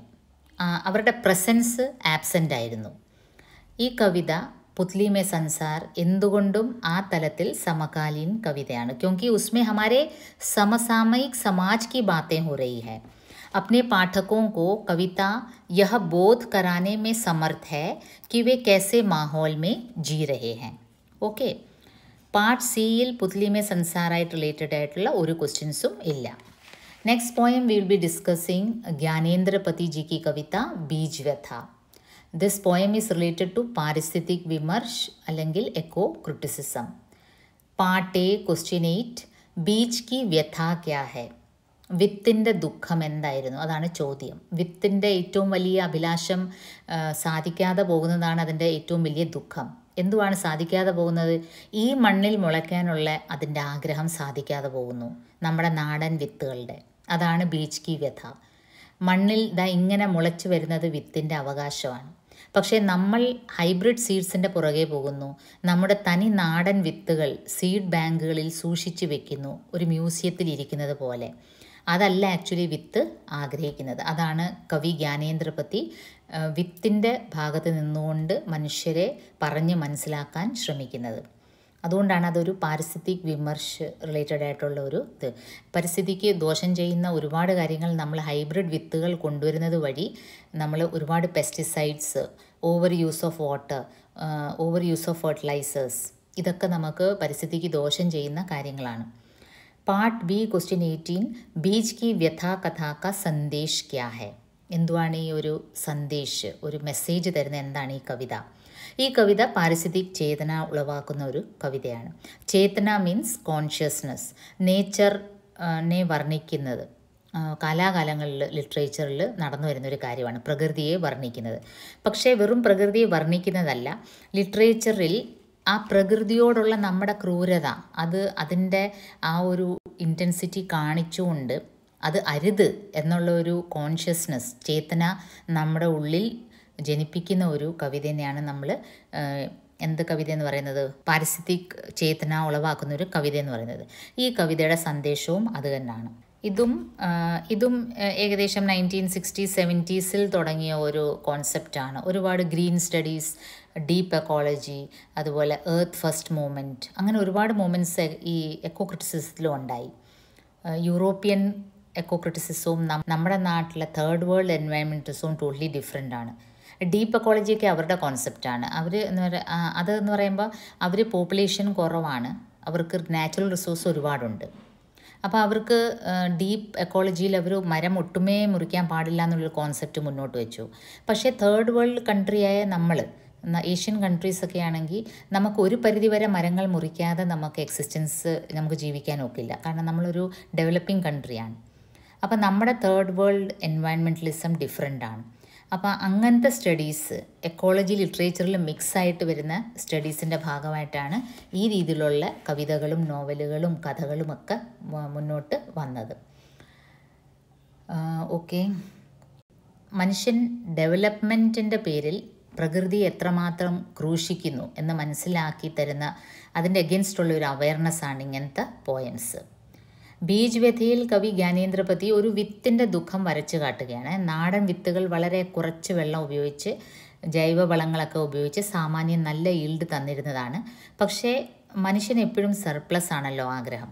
അതിൻ്റെ ഫലമായി ഹൈബ്രിഡ് സീഡ്സ് മാർക്കറ്റിൽ വളരെയധികം പ്രചാരത്തിൽ വന്നു. ഹൈബ്രിഡ് സീഡ്സ് അതിൻ്റെ ആധിപത്യം നമ്മുടെ മാർക്കറ്റിൽ സ്ഥാപിച്ചു. അവയ്ക്ക് ഈൽഡ് കൂടുതലാണ്, പക്ഷേ അതിനൊപ്പം തന്നെ ധാരാളം പെസ്റ്റിസൈഡ്സ്, ധാരാളം ഫെർട്ടിലൈസേഴ്സ്, ധാരാളം വെള്ളം, ഇവയൊക്കെ അതിന് വേണം. അത് ആ കവിതയിൽ എടുത്തെടുത്ത് പറയുന്നുണ്ട്. നാടൻ വിത്തുകൾക്ക് അല്പം വെള്ളം മതി, പക്ഷേ മറ്റുള്ളവർ ഹൈബ്രിഡ് വിത്തുകൾ ബാത്ത് ടബിൽ കുളിക്കുന്ന അത്രയും വെള്ളമാണ് വേണ്ടത്. അപ്പോൾ ഈ പെസ്റ്റിസൈഡ്സിൻ്റെ അമിത ഉപയോഗം അവസാനം അതെല്ലാം കൂടെ സോയിലാണ് വന്നടിയുന്നത്, അന്തരീക്ഷത്തിൽ കിടന്ന് കറങ്ങുന്നു. ഈ ഫ്രൂട്ട്സ് എല്ലാം നമ്മൾ കഴിക്കുന്നു, ഇതിൻ്റെ ഈൽഡെല്ലാം നമ്മൾ കൺസ്യൂം ചെയ്യുന്നു. അതനുസരിച്ച് നമുക്ക് ഒരുപാട് രോഗങ്ങളുണ്ടാവുന്നു. ഇതിൻ്റെയൊക്കെ എതിരെ ഒരു വശത്ത് വിത്തിൻ്റെ ദുഃഖം, മറുവശത്ത് അത് ക്രിയേറ്റ് ചെയ്യുന്ന ഒരു ആപത്ത്, ഈ ഹൈബ്രിഡ്സ് വിത്തുകൾ നമ്മുടെ സമൂഹത്തിൽ ക്രിയേറ്റ് ചെയ്യുന്ന ആപത്ത്, ഇതെല്ലാമാണ് ഇതിൻ്റെ സന്ദേശം. ബീജ് കി വ്യഥാ കഥാ കാ സന്ദേശ് യഹി ഹൈ कि हमारी अपनी ज़मीन में हमारे अपने बीजों को अंकुरित होने दो. कम पानी लगेगा, खाद भी कम लगेगा और कीटनाशियों की ज़रूरत भी नहीं पड़ेगी. ये कविता हमें जैव कृषि की ओर वापस आने और हमारे अपने बीजों को इस्तेमाल करने का संदेश देता है. बीजों को सुरक्षित रखने का ये जो हमारा तरीका था वो सही था. ഈ പിക്ചേഴ്സിൽ കാണുന്ന കണ്ടില്ലേ, ഈ വിത്തുകൾ പാകാനുള്ള വിത്തുകൾ സൂക്ഷിക്കുന്ന ചില ടെക്നിക്സ് ആയിരുന്നു, ട്രഡീഷണൽ ടെക്നിക്സ്. ഓരോ രാജ്യങ്ങളിലും ഓരോ രീതിയിലെ ടെക്നിക്സ് ഉണ്ടായിരുന്നു. എലിയും പെസ്റ്റും എല്ലാം ആക്രമിക്കാതെ ഈ വിത്തുകളെ കാലാകാലങ്ങളിൽ സൂക്ഷിച്ചു വെക്കുന്ന ഒരു ടെക്നോളജി ഉണ്ടായിരുന്നു നമുക്ക്. അത് മതിയായിരുന്നു നമുക്ക് എന്നാണ് ജ്ഞാനേന്ദ്രപതി പറയുന്നത്. അങ്ങനെ വെച്ച് നമ്മൾ ഒരുപാട് പെസ്റ്റിസൈഡ്സ് ഒന്നും ഉപയോഗിക്കുന്ന വേപ്പിൻ്റെ ഇലയും വേപ്പെണ്ണയും ഒക്കെ തേച്ച് വെക്കുന്ന ഒരു ടെക്നോളജി ആയിരുന്നു. Okay, then part C, again no question from Beej Vyatha. ഈ ജ്ഞാനേന്ദ്രപതി നേച്ചർ ലവിങ് പോയറ്റാണ്. അദ്ദേഹത്തിൻ്റെ വേറെയും പല നദി ഓർ സാബുൻ, പ്യാസാ കുവ, അങ്ങനെ വെള്ളം, ജലത്തിൻ്റെ പ്രശ്നം, ജലം ഒരു വലിയ ഇഷ്യൂ ആണല്ലോ, ജലം ഒരു വലിയ പാരിസ്ഥിതിക ഇഷ്യൂ ആണല്ലോ. അതിനെ ബേസ് ചെയ്ത് അദ്ദേഹം ഗംഗാ നദിയെ പറ്റിയൊക്കെ, ആ ഗംഗ വാട്ടർ പൊല്യൂട്ട് ആകുന്നതിനെ പറ്റിയൊക്കെ ഒരുപാട് കവിതകൾ ജ്ഞാനേന്ദ്രപതി രചിച്ചിട്ടുണ്ട്. Moving on to a next poem, Bejagah, a female poet, Anamika, who created history recently by receiving Sahitya Academy Award. Sahitya Academy Award constitute ചെയ്തിട്ട് 65 വർഷത്തോളമായി. പക്ഷേ but it was a first time that a lady was receiving Sahitya academy award for poetry. Ladies വേറെയും receive ചെയ്തിട്ടുണ്ട് Sahitya academy award, but for poetry it was for the first time. So part A, question 9, Anamika Bejagah कविता में किसके बारे में बताना चाहती है? किसके बारे में बताना चाहती है? ऑफ कोर्स स्त्रियों के बारे में, कि स्त्रियां अपनी जगह से गिरकर कहीं के नहीं रहते. स्त्रियों की अवस्था कटे हुए केश, कटे हुए नाखून जैसी है. ബേജക കവിതയിൽ അനാമിക എന്താണ് പറയാൻ ഉദ്ദേശിക്കുന്നത്? സമൂഹത്തിൽ സ്ത്രീയുടെ ഒരു സിറ്റുവേഷനാണ്, ഒരു പൊസിഷനാണ്. വെട്ടിയ നഖവും വെട്ടിയ മുടിയും പോലെയാണ് ആ ഒരു സ്ത്രീയുടെ അവസ്ഥ സമൂഹത്തിൽ. പാർട്ട് ബി, ക്വസ്റ്റ്യൻ 16, ബേജക കാ പ്രതിപാദ്യ ക്യാ ഹെ? പ്രതിപാദ്യ എന്ന ഈ ടേം നിങ്ങൾ ഫെമിലറൈസ് ആയിട്ടിരിക്കേണ്ടത് നല്ലതാണ്, കാരണം മിക്കപ്പോഴും ഈ ഒരു ടേം ചോദിക്കും. പ്രതിപാദ്യ എന്ന് പറയുമ്പം किसी बात को साबित करना, എന്തെങ്കിലും പ്രൂവ് ചെയ്യുക. विशेषकर कविताओं से संबंधित प्रश्न में पूछा जाता है कि कविता का प्रतिपाद्य लिखें. तब हमें बताना चाहिए कि उस कविता के माध्यम से कवि ने किस बात पर विशेष बल दिया है. അല്ലെങ്കിൽ എന്താണ് ആ കവി പ്രൂവ് ചെയ്യാൻ ഉദ്ദേശിക്കുന്നത്, ആ കവിതയിലൂടെ എന്താണ് കവി ഉദ്ദേശിക്കുന്നത്, അതിൻ്റെ കേന്ദ്രീയ ഭാവ് എന്താണ്, എന്തുവാണ് കവി ആ കവിതയിലൂടെ പ്രൂവ് ചെയ്യാൻ ശ്രമിക്കുന്നത്. What could be predicted from that poem, അതിൻ്റെ കേന്ദ്രീയ ഭാവ് എന്താണ് അത് പ്രതിപാദിക്കുന്നത്, അതാണ് പ്രതിപാദ്യ. ഇപ്പോൾ ഇത് ശ്രദ്ധിക്കുക, ഇത് എപ്പോഴും ചോദിക്കുന്ന ഒരു ടേമാണ്. കവിത നോക്കൂ. ഹമാരി സംസ്കൃത് ടീച്ചർ ഹമേ कैसा श्लोक पढ़ाती थी? अपनी जगह से गिरकर कहीं के नहीं रहते केश, औरतें और नाखून. एक स्त्री के नाते समाज में हमारा स्थान क्या है, यह हमने अपनी पहली कक्षा में ही जान लिया था. टीचर ने हमें पढ़ा लिया था. ഞങ്ങളുടെ സ്ഥാനം സമൂഹത്തിൽ എന്താണെന്ന് ചെറുപ്രായത്തിൽ തന്നെ ടീച്ചേഴ്സ് ഞങ്ങളെ പറഞ്ഞ് മനസ്സിലാക്കിയിരുന്നു. രാം പാഠശാല ജാ, രാധ ഖാന പക, രാം ആ ബതാശാ ഖാ, രാധ ഝാഡു ലഗ. ജെൻഡർ ഡിസ്ക്രിമിനേഷൻ്റെ ബാലപാഠം ആദ്യം സ്കൂളിൽ നിന്ന് ടീച്ചർ പറഞ്ഞു തന്നു, പിന്നീട് വീട്ടിൽ വന്നപ്പം അമ്മ എന്താ പറഞ്ഞത്? രാം പാഠശാല ജാ, രാധ ഖാന പക, രാം ബതാശാ ഖാ, രാധ ഝാഡു ലഗ. കവിതാക്ക മുഖ്യ പ്രതിപാദ്യം എന്തുവാണ്? സ്ത്രീകൾ പറയാൻ ഉദ്ദേശിക്കുന്നത് എന്താണ്? We are also humans, take us seriously. സമൂഹം കണ്ടില്ലേ എങ്ങനത്തെ സമൂഹമാണ്? സ്കൂളിൽ ചെന്നാൽ ടീച്ചേഴ്സ് പഠിപ്പിക്കുന്നത് എന്താണ്? സ്ത്രീയോं की അവസ്ഥ കटे हुए केश और कटे हुए बाल के समान है. വീട്ടിൽ വന്ന അമ്മ പഠിപ്പിക്കുന്നത് എന്താണ്? രാധ तेरा काम झाड़ू लगाना है या फिर भाई के लिए बिस्तर सजाना है. അപ്പോൾ ഇങ്ങനത്തെ സിറ്റുവേഷനിൽ നിന്ന് ഇൻ സന്ദർഭവും കോ പാർക്കർ, ഞാൻ വളരെ ബുദ്ധിമുട്ടിയാണ് ഞാൻ ഇവിടം വരെ പറന്നു വന്നത്, എന്നെ ദയവ് ചെയ്ത് തളർത്തരുത്. ഇതാണ് കവിതാക്ക മുഖ്യ പ്രതിപാദ്യം. ഈ കവിത बेजगह स्त्री विमर्श से जुड़ी कविता है. Female was always considered as the other sex, അല്ലേ, ദ ഇൻഫീരിയർ. ഒരുപാട് സ്ട്രഗിളിന് ശേഷമാണ് വിമൺ റൈറ്റ്സ് എസ്റ്റാബ്ലിഷായി കിട്ടിയത് തന്നെ. Virginia Woolf, Mary Wollstonecraft, Simone de Beauvoir, ഇവരെല്ലാം അങ്ങനെ ഒരുപാട് സ്ത്രീകളുടെ ഇച്ഛാശക്തിയുടെ ബലത്തിലാണ് സ്ത്രീകൾ ഇന്ന് ഇവിടെ വരെ എത്തിയിരിക്കുന്നത്. ഇപ്പോഴും ചില രാജ്യങ്ങളിൽ വാസ്തവത്തിൽ സ്ത്രീകൾക്ക് ഡ്രൈവ് ചെയ്യാനുള്ള അവകാശമില്ല. സ്ത്രീകൾക്ക് വോട്ട് ചെയ്യാനുള്ള അവകാശം ഈയിടെയൊക്കെയാണ് പല രാജ്യങ്ങൾക്കും കിട്ടിയത്. ഫിലിം ഇൻഡസ്ട്രിയിലും സ്പോർട്സ് ഇൻഡസ്ട്രിയിലും ഇപ്പോഴും പേ പാക്കേജ് ഡിഫറൻ്റാണ്, മെയിലിനും ഫീമെയിലിനും, ആണിനും പെണ്ണിനും. സമൂഹത്തിൻ്റെ ഇങ്ങനെയുള്ള ഈ ഒരു ജെൻഡർ ബയസിനെതിരെയുള്ള ഒരു ശബ്ദമാണ് അനാമികയുടേത്. അവരുടെ എല്ലാ കവിതകളും ഓൾമോസ്റ്റ് അനാമിക ഒരു ഫെമിനിസ്റ്റ് ആണെന്ന് പറയുന്നതിൽ ഒരു തർക്കവും ഇല്ല. ബേജഗ പോലുള്ള പോയം ഇങ്ങനത്തെ ആറ്റിറ്റ്യൂഡിൻ്റെ എതിരെയുള്ള ഒരു വോയിസാണ്. Part C again no question from Bejagah. Last poem is a poem written by a Dalit writer Jayaprakash Kardam, Mere Adhikar Kahan Hai. Dalit literature is always written for a purpose. What is the purpose? To make Dalit community aware of their rights and to evoke consciousness among the upper class people of what injustice they are doing to their fellow beings. Jayaprakash Kardam is doing a lot for their community as well as for humanity as a whole. So, part 8, question 10, मेरे अधिकार कहाँ है कविता में कवि का व्यंग्य क्या है? ഈ കവിത ഫുള്ളായിട്ട് തന്നെ വ്യംഗ്യമാണ്. എവിടെയാണ് ഇതിൻ്റെ സെറ്റയർ കളിയാക്കുന്നത്? വ്യംഗ്യൻ്റെ അർത്ഥം എന്താണ്? ഹാസ്യ വ്യംഗ്യം എന്നൊക്കെ നമ്മൾ കേട്ടിട്ടില്ലേ? ഹാസ്യം എന്ന് പറയുമ്പോൾ നമുക്ക് വെറുതെ ചിരി വരിക. ഇപ്പം നമ്മുടെ കൂടെ നടന്ന ഒരു വ്യക്തി തട്ടിയൊന്ന് വീഴാൻ പോകുമ്പോൾ നമുക്ക് ചിരി വരും. അങ്ങനെയല്ല വ്യംഗ്യം. വ്യംഗ്യം എന്ന് പറയുമ്പം ചിരിപ്പിച്ചുകൊണ്ട് എന്തെങ്കിലും സമൂഹത്തിലെ ഒരു കൊള്ളരുതായ്മയെ കുത്തി നോവിക്കുന്ന, എന്നിട്ട് നമ്മളെ അവെയറാക്കുന്നത്, അതിനെയാണ് വ്യംഗ്യം എന്ന് പറയുന്നത്, സെറ്റയർ എന്ന് പറയും. This poem is full of satire. Dalit literature is always വിദ്രോഹാത്മക്, അവരുടെ ഒരു ഫയറാണ് അവരുടെ ഉള്ളിൽ. കാരണം കാലാകാലങ്ങളിൽ അവർ ഇൻസൾട്ട് ചെയ്യപ്പെട്ട ഒരു ജനസമൂഹമാണ്. അപ്പോൾ ആ ലിറ്ററേച്ചർ 1960s പബ്ലിഷ് ചെയ്യാൻ കൊടുത്തപ്പം പല പബ്ലിഷേഴ്സ് എല്ലാം അപ്പർ കാസ്റ്റ് പീപ്പിളാണ്. അവർ പബ്ലിഷ് പോലും ചെയ്യില്ലായിരുന്നു. കാരണം ഇങ്ങനത്തെ ഒക്കെ ഒരു ഇത് നമ്മുടെ കാസ്റ്റ് സിസ്റ്റത്തിൽ നടക്കുന്നു, അത് അവർക്ക് തന്നെ നാണക്കേടായിരുന്നു. പക്ഷേ പിന്നീട് ഒരുപാട് ദളിത് ആത്മകഥകൾ പുറത്തു വന്നപ്പോഴാണ് ലോകം അറിഞ്ഞത് ഇങ്ങനെയൊക്കെ ഡിസ്ക്രിമിനേഷൻ, മനുഷ്യരെ ഇങ്ങനെയൊക്കെ അൺടച്ചബിൾസ് ആയിട്ട് കാണുന്ന ഒരു സമൂഹം ഇന്നും നമ്മുടെ നാട്ടിൽ കുറവാണ്. പക്ഷേ ഇന്നും ഇന്ത്യയിലെ പല സ്ഥലങ്ങളിലും സജീവമായിട്ടുണ്ട്. നമ്മുടെ ഇവിടെ പൊതിഞ്ഞു വെച്ചിരിക്കുന്നു എന്നേ ഉള്ളൂ. ഈ ജാതി മത വ്യത്യാസം എല്ലാം വളരെ തീവ്രമായിട്ടുണ്ട്. ഗവൺമെൻറ് ഓഫീസുകളിലുണ്ട്. ഈ ദളിത് ലിറ്ററേച്ചർ വായിച്ചാൽ നമുക്കറിയാം. നമ്മൾ ഫീമെയിൽ റൈറ്റിങ്സ് വായിക്കുമ്പോഴാണ് ആ ഫീമെയിലിൻ്റെ ആ ഒരു അനുഭൂതി സത്യം എന്താണെന്ന് അറിയുന്നത്. ഇസ്ലാമിക് ഇസ്ലാമിക് ഫെമിനിസ്റ്റ് റൈറ്റിംഗ് വായിച്ചാൽ നമ്മൾ ഞെട്ടിപ്പോവും. അത്രയധികം തീവ്ര ദുഃഖമാണ് അവരനുഭവിക്കുന്നത്. ഇവിടെ ദളിത് ലിറ്ററേച്ചർ വായിച്ചാലും അതുപോലെയാണ്. വായിക്കുക, തീർച്ചയായിട്ടും ഒരു ദളിത് ആത്മകഥയെങ്കിലും നിങ്ങൾ വായിക്കുകയാണെങ്കിൽ ശരൺ കുമാർ ലിംബാലയുടെ വായിക്കുക.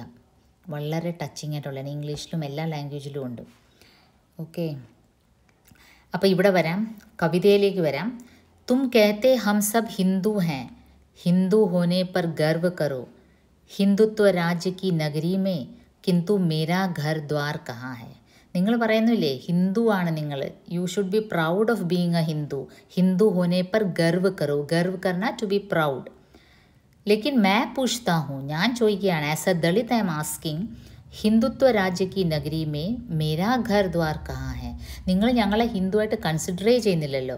അപ്പം ഞങ്ങൾ എന്തിനാണ് ഞങ്ങൾ ഹിന്ദു ആണെന്നും പറഞ്ഞ് ഞങ്ങൾ അഭിമാനിക്കേണ്ടത്?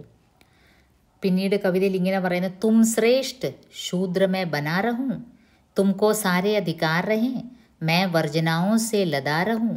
നിങ്ങൾ ഭയങ്കര ഹൈ കാസ്റ്റ്, നിങ്ങൾക്ക് എല്ലാ സൗകര്യങ്ങളും. മേ ഹമേശാ ശൂദ്ര ബനാ രഹൂ, തുംകോ സാരേ അധികാർ, എല്ലാ റൈറ്റ്സും നിങ്ങൾക്ക്. മേ വർജനാओं സേ ലദാ രഹൂ, ഞാൻ ഇല്ലായ്മകൾ കൊണ്ട് നിറഞ്ഞിരിക്കുക, നിങ്ങളെല്ലാം ഉള്ളവർ. ഇതിലെന്താണ് ഈക്വാലിറ്റി? ഇതിനെവിടെയാണ് നമ്മൾ ഈക്വൽ ആകാൻ പറ്റുന്നത്? എങ്ങനെയാണ് എനിക്കൊരു ഹിന്ദു ആയിട്ട് അഭിമാനിക്കാൻ പറ്റുന്നത്? ഇത് ഓർക്കുമ്പോൾ എനിക്കൊരു പോയിറ്റ്, രാജേഷ് ജോഷി, ഒരു ഫേമസ് പോയിറ്റിൻ്റെ ഒരു വരികൾ ഓർമ്മ വരുവാണേ. അദ്ദേഹം പറഞ്ഞത്, മേരെ മർനെ കെ ബാദ് अगर लिखा जाए कहीं कि मैं हिंदू था तो लिखा जाए कि मैं शर्मिंदा था. എൻ്റെ മരണശേഷം എവിടെങ്കിലും എഴുതപ്പെടുകയാണെങ്കിൽ ഞാൻ ഹിന്ദു ആണ് എന്ന്. അപ്പോൾ അതിൻ്റെ കൂടെ ഒരു കാര്യം കൂടെ എഴുതിക്കോ, I was ashamed of being a Hindu. Hindu caste സിസ്റ്റത്തിൻ്റെ ഈ ഒരു കോംപ്ലക്സിറ്റിയെ ഓർത്ത് അദ്ദേഹം പറഞ്ഞതാണ്. ദെൻ അഗെയിൻ, തും ദൂധ് മലായി മേ നഹാओ मैं रोटी को मोहताज रहूं, തും മാലിക് मैं नौकर ठहरा, ഫിർ സമതാ കാ സൻസാർ കഹാ. എവിടെയാണ് നമ്മുടെ ഇന്ത്യൻ കോൺസ്റ്റിറ്റ്യൂഷനിലെ പ്രിയമ്പിളിൽ ഇക്വാലിറ്റിയെ പറ്റി പറയുന്നുണ്ട്. എങ്ങനെയാണ് സമതാ കാ സൻസാർ, എങ്ങനെയാണ് ഈ ലോകം എനിക്ക് ഈക്വൽ ആവുന്നത്?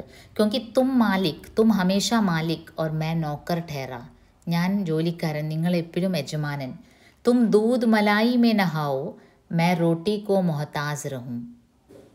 നമ്മുടെ ഇവിടെ നമുക്കങ്ങനെ സങ്കല്പിക്കാൻ പറ്റില്ല, പക്ഷേ മഹാരാഷ്ട്രയിൽ പല ദളിത് റൈറ്റിങ്സ് വായിക്കണം കേട്ടോ. അവരുടെ ആ ഒരു പ്ലൈറ്റ്, അവരുടെ ആ ഒരു വിഷമം, ഇല്ലായ്മയും പിന്നെ ഈ അതിൻ്റെ മുകളിൽ ഈ ജാതിയുടെ പേര് പറഞ്ഞുള്ള അൺടച്ചബിലിറ്റിയും അവരനുഭവിക്കുന്ന വേദനയില്ല. അപ്പോൾ അത് വെച്ചിട്ടാണ് ഈ ജയപ്രകാശ് കർദം റിയൽ ലൈഫിൽ ഒരുപാട് ആക്ടിവിറ്റീസ് ചെയ്യുന്നുണ്ട് ഈ ദളിത് കമ്മ്യൂണിറ്റിക്ക് വേണ്ടി. He has A YouTube channel of his own. ഈ പോയ അദ്ദേഹം അതിൽ അപ്ലോഡ് ചെയ്തിട്ടുണ്ട്, അദ്ദേഹം സ്വയം ചൊല്ലുന്നത്. പിന്നെ ഒരുപാട് ഇഷ്യൂസ് റേസ് ചെയ്യും അദ്ദേഹത്തിൻ്റെ കമ്മ്യൂണിറ്റിക്ക് വേണ്ടി. So again part B and C, no question from മേരെ അധികാർ കഹാ ഹെ. അപ്പം നമ്മളിവിടെ ഡിസ്കസ് ചെയ്തത് മോഡൽ ക്വസ്റ്റ്യൻ പേപ്പറാണ്. So we have come to an end of this discussion. ഇവിടെ നമ്മൾ ഡിസ്കസ് ചെയ്തത് മോഡൽ ക്വസ്റ്റ്യൻ പേപ്പറാണ്. പേപ്പർ പാറ്റേൺ ഫെമിലറൈസ് ആവാനാണ് നമ്മളിത് ചെയ്തത്. ഇവിടെ ശ്രദ്ധിക്കേണ്ട ഒരു കാര്യം, ഞാൻ ശ്രദ്ധിച്ചത് പാർട്ട് സിയിൽ എസ്സേ ടൈപ്പ് ക്വസ്റ്റ്യനിൽ 4 എസ്സേ തന്നിട്ട് 2 എണ്ണം എഴുതാനാണ് ഞങ്ങൾക്ക് വരുന്നത്. അതിൽ തന്നെ 2 എസ്സേ പദ്യവിഹാറിൽ നിന്നാണ് വരുന്നത്, 2 എണ്ണം കനുപ്രിയയിൽ നിന്നാണ്. മോഡൽ ക്വസ്റ്റ്യൻ പേപ്പർ അനുസരിച്ച് അങ്ങനെയാണ്. 2 എസ്സേ പദ്യവിഹാറിൽ നിന്നും 2 കനുപ്രിയയിൽ നിന്നും. You can either attend 2 essay from Padyavihar itself or 2 from Kanupriya, അല്ലെങ്കിൽ 1 from Padyavihar and 1 from Kanupriya. എന്തായാലും 2 എസ്സേയാണ് ഞങ്ങൾക്ക് എഴുതാനുള്ളത്. പോയമെല്ലാം മനസ്സിലാക്കി പഠിക്കുക. ഓരോ പോയത്തിൻ്റെയും ആൻസേഴ്സ് എഴുതുമ്പോൾ അവരേതെങ്കിലും വിമർശമായിട്ട് റിലേറ്റഡ് ആണെങ്കിൽ അത് മെൻഷൻ ചെയ്യുക. ലൈക്ക് ഇപ്പം മേരെ അധികാർ കഹാ ഹെ, അത് ദളിത് വിമർശാണ്. ബേജഗ നാരി വിമർശാണ്. ബീജ് വ്യഥ പാരിസ്ഥിതിക് വിമർശാണ്. അങ്ങനെ നിങ്ങളുടെ ക്രിട്ടിക്കൽ വ്യൂ പോയിൻറ്റും ഇൻക്ലൂഡ് ചെയ്യുക. Your answers should stand out from others. എല്ലാത്തിലും ഉപരി don't forget to mark the question numbers. Answers എഴുതുമ്പോൾ പലപ്പോഴും കുട്ടികൾ ഏത് ക്വസ്റ്റ്യൻ്റെയാണെന്ന് എഴുതാൻ വിട്ടുപോകും. സോ ഒരു റിക്വസ്റ്റ് കൂടി ഉണ്ട്, ദയവേത് യൂണിവേഴ്സിറ്റി എക്സാം കഴിഞ്ഞിട്ട് നിങ്ങളുടെ കമൻസ് പോസ്റ്റ് ചെയ്യുക. Was this discussion helpful for you? നിങ്ങളുടെ കമൻസ് എനിക്ക് വളരെ പ്രചോദനം നൽകുന്നതാണ്. അപ്പോൾ നമ്മൾ ഈ ചെയ്യുന്ന എഫേർട്ട് നിങ്ങൾക്ക് ഉപകരിക്കുന്നുണ്ടോ എന്ന് അറിയുന്നത് നിങ്ങളുടെ കമൻസിലൂടെയാണ്. അപ്പോൾ ദയവേത് നിങ്ങൾ എക്സാംസ് കഴിയുമ്പോൾ നിങ്ങളുടെ വിലയേറിയ കമൻസ് ഇടുക. We have come to an end to our question paper discussion. I will be uploading all the 3 parts together. So until we meet next time, bye and best of luck for your exams.